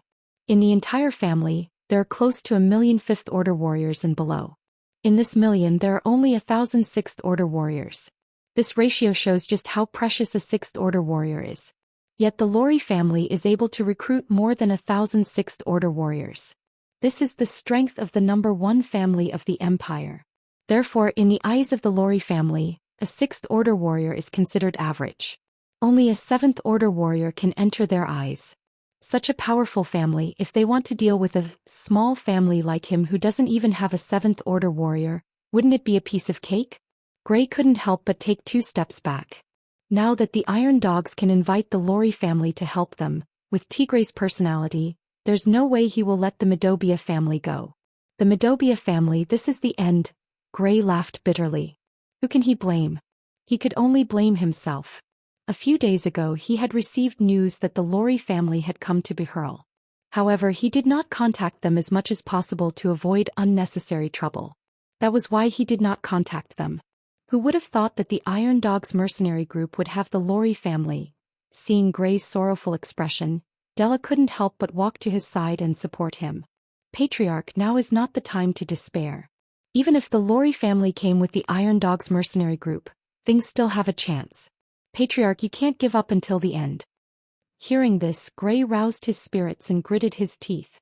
Yes, you're right. We still don't know what's going on. It's too early to despair. Let's go take a look at the situation first. What's the situation? As soon as Gray's words fell, a voice rang out. Gray and Della looked towards the direction of the voice. There Wu Yan walked out with Chuju, Mikoto, Ikaros and little Liren. Feeling that the atmosphere in the hall was not right, Wu Yan curiously looked at Gray and asked, "What's wrong?" "Patriarch Gray, it seems like you're not in the right mood." Gray went silent and suddenly grabbed Wu Yan's hands. Little brother Wu Yan, Gray would like to ask you for a favor. The sudden action startled Wu Yan. If it wasn't for Gray's serious expression, Wu Yan would have sent him flying with a kick. Hearing the meaning behind Gray's words, Wu Yan frowned. Patriarch Gray, what's going on? What is it that made you beg me for help? Gray bitterly smiled and shook his head. My Medobia family might be facing a great calamity soon. So I want to ask you, little brother Wu Yan. Gray hesitated for a moment, then looked firmly at Wu Yan and said, if something happens later, please take Liren and leave this place. Wu Yan and the rest were shocked. Little Liren was even more shocked. She flew to Gray's side and clutched his clothes tightly. Daddy, Liren won't go. Listen to me. Learn. Gray scolded. Today you must listen to me. Oh no. I won't go. Wu Yan raised his hand to stop the father and daughter duo from acting out such a scene. He looked straight at Gray. Patriarch Gray, what's going on? Gray sighed deeply. The Iron Dog's mercenary group came to our door. Hearing this, Wu Yan didn't move. He continued to look at Gray. He knew that just the Iron Dog's mercenary group wouldn't be able to make Gray act so unbearably. There must be more to it. They found help from the Ailu Empire's #1 family, the Lori family. This time they might really want to eradicate my Medobia family. Lori family. Wu Yan frowned. This so-called Lori family, isn't it Lulu's family? That's right. Gray said to Wu Yan. Although I don't know if the Lori family is here to help the Iron Dog's mercenary group, but just in case. That's why I want you to help me take care of my daughter. Please, little brother Wu Yan. Gray wanted to bow to Wu Yan, but Wu Yan grabbed his shoulder and stopped him from bowing. He smiled and said, Patriarch Gray, you said it yourself, they might not be here to help the Iron Dog's mercenary group. So let's not talk too early. How about this, I'll accompany you to take a look. What? No. Gray quickly objected. If you guys go out and something happens, what should we do? Don't worry, if something really happens, even if we can't win, we'll still be able to escape. Although Wu Yan didn't want to offend the Lori family, after all, it's Lulu's family. But this matter concerns little Liren and her family. Wu Yan can't just ignore it. Moreover, even if he can't, there's still Ikaros and Mikoto. With these two tier 8, the Lori family won't be able to do anything to them, right? Unless it's the previous patriarch of the Lori family that Feifei mentioned before, Lulu's grandfather, who can stop them. If it doesn't work, I'll just F***ck them. Wu Yan realized that every time something happens, he's always thinking about F***ck them. This isn't a good sign. Now that he's a tier 7, he can be considered strong. How can he let himself F***ck them whenever something happens? If it becomes a habit, then it'll be troublesome because it means that he doesn't believe in his own strength. If a person doesn't believe in his own strength, then what courage does he have to face stronger opponents and take another step forward? Although there's the system and he can level up as long as there's monsters to kill, but this is an issue of mentality and state of mind. Wu Yan secretly made a decision. In the future he won't use resplendent breath unless it's a critical moment. This is to remind himself that he can't rely too much on external items. Of course, Wu Yan doesn't want to set such restrictions on Chuju, Mikoto and Ikaros. They're much more important than him. If they get hurt accidentally, he'll be heartbroken. How can this be? Don't keep thinking about what if, Patriarch Gray. Wu Yan patted Gray's shoulder and said with a smile, everything has a bad side and a good side. Don't keep thinking about the bad side. Sometimes you have to think about what if, but if you think about what if for everything, then what's the use of feeling? Seeing Gray's hesitant face, Wu Yan softly persuaded him. Well, don't worry. As long as you believe in us, it'll be fine. At least I'm confident in staying alive. Gray lowered his head and thought about it. After a while he sighed. All right, but you have to promise me. If a fight really breaks out, you have to remember to bring Lin Lin. Seeing that Liren still wanted to say something, Gray glared at her. Liren pouted her lips in grievance. Don't worry. It'll be fine. The group walked towards the gate. On the way, Wu Yan suddenly thought, if the person who comes is Lulu, then it'll be fun.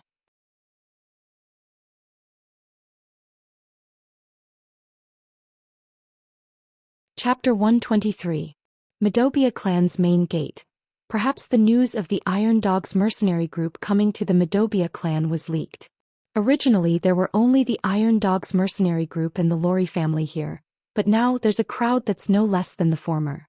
From time to time, cries of surprise could be heard from the crowd. That's because they knew that the number one family of the empire, the Lori family, was among the people who came to the Madobia clan. Hearing the cries and whispers from the crowd, Tigre's face couldn't help but reveal a proud expression.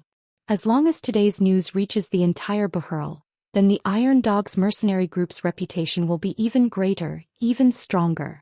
Contrary to Tigre's proud expression, Lulu and Feifei's faces were tense. They already hated this job, and the more people know about it, the more they hate it. As for the young gigolo, he just stood there indifferently as if he didn't care about anything. His eyes were still on Lulu. At a certain moment, the Madobia clan's main gate finally opened. Seeing this, the crowd quieted down. Because they know what's coming next is the climax of the matter. Not long after, the scene of Gray leading his tribesmen and guards appeared in front of everyone's eyes. But what surprised everyone was that standing at the front, it wasn't just Gray, there was also a young man, 3 beautiful girls and a cute little girl. When they saw the young man, Lulu and Feifei were stunned. Tigre saw this and retracted his proud expression, turning it into a cold smile. Gray, you're finally willing to show yourself. I thought you wouldn't dare to come out. Gray didn't say anything, but Wu Yen, who was standing beside him, noticed. He clenched his fist tightly. Looks like Gray's heart isn't as calm as he looks. If it was anyone else, the result would be the same as long as they see the lineup in front of them. As for the number of people, there's no need to count. Using his Dou Qi and magic senses, Gray can feel that in this group of people, other than Tigray, there are 10 others who are about the same level as him. In other words, what he had to face next were 10 stage 6 powerhouses who were as strong as him or even stronger than him. Not only that, among the 4 people standing at the front, there was a beautiful woman with silver hair, Gray. Since he couldn't sense her exact strength. Under normal circumstances, if a person couldn't sense the specific strength of another person, then there were only 2 situations. One was that the other person cultivated some special method that concealed his own Dou Qi and magic power. The other was that the other person's strength far exceeded his own and he didn't have the ability to sense it. Gray could feel a sense of danger from the beautiful silver-haired woman. Therefore, he concluded that the situation of this person before him should be the second type. That was also to say that the other party was a Tier 7 powerhouse. Gray laughed bitterly in his heart. Although he had already expected such a situation, how could the Lori family not have a Class 7 powerhouse? But when he really faced it, he realized that he had been hoping for a fluke all along. What he didn't know was that fluke was completely unnecessary. Today it was destined to be a farce. Lulu and Feifei stood at the front of the crowd, such a conspicuous place, how could Wu Yen not see them? Looking at the 2 familiar figures, Wu Yen was stunned for a moment, then he didn't know whether to laugh or cry. Before coming here he was still thinking that if the people he met were Lulu and Feifei, then it would be fun. He didn't think that he would actually meet them today. After regaining his senses, Wu Yen looked at the high-spirited Tigray, the corners of his mouth widening into a smile. His smile was filled with playfulness. If Tigray knew that he was acquainted with Lulu and Feifei, what kind of expression would he have? Wu Yen was suddenly filled with anticipation. Thus his eyes turned and an idea came to his mind. He quickly put on a serious expression and followed behind Gray, walking towards Tigray and the others.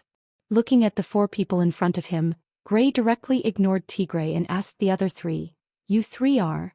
Gray's disregard angered Tigray.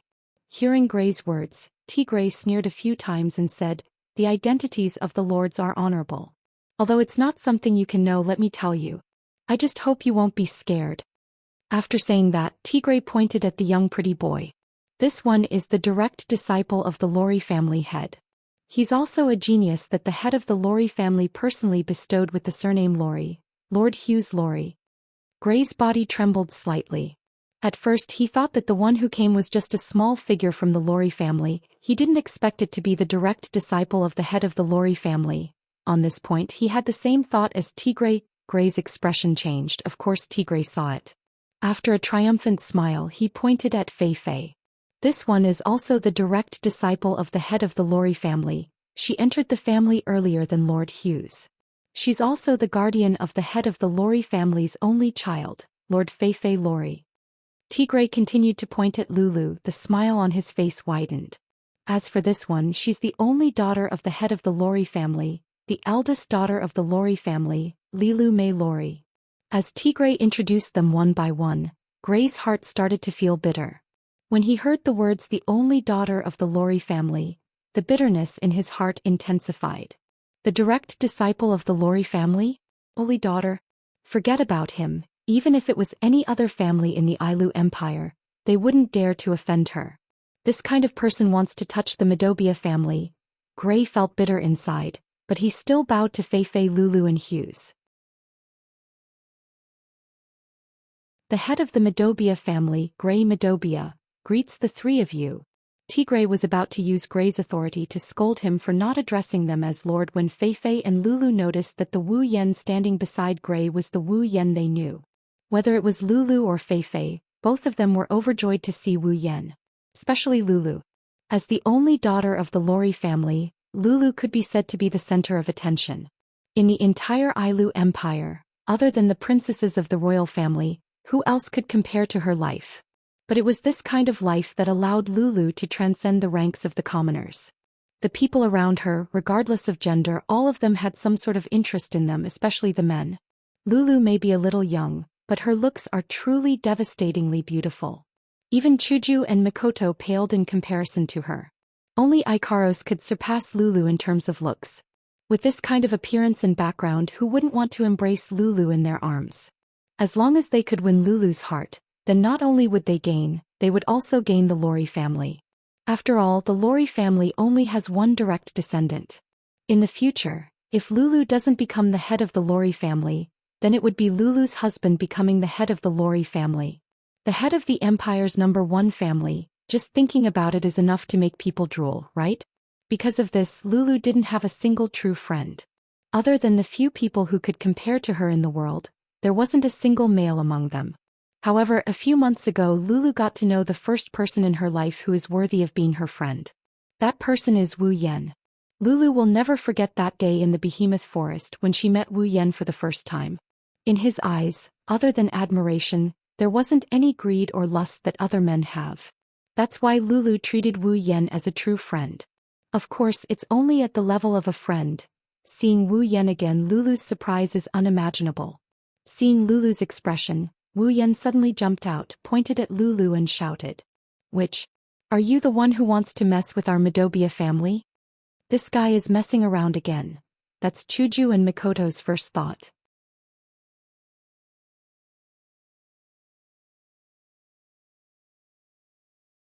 Chapter 124. Which?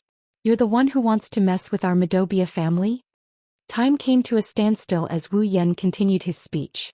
Lulu was stunned, her originally happy face froze just like that. She didn't know what Wu Yen was trying to do. Feifei was stunned, she didn't know what was going on, she didn't know why things would develop like this, she didn't know how to react for a moment. Gray was stunned, then he started to get anxious. He didn't know what Wu Yen was trying to do, but he knew that Wu Yan's words definitely offended the other party. Tigray was stunned, he kept his expression and didn't say anything, but there was only one thought in his mind, he's dead for sure. Hughes was stunned, he threw all his indifference into the trash can, his eyes were filled with killing intent as he looked at Wu Yen.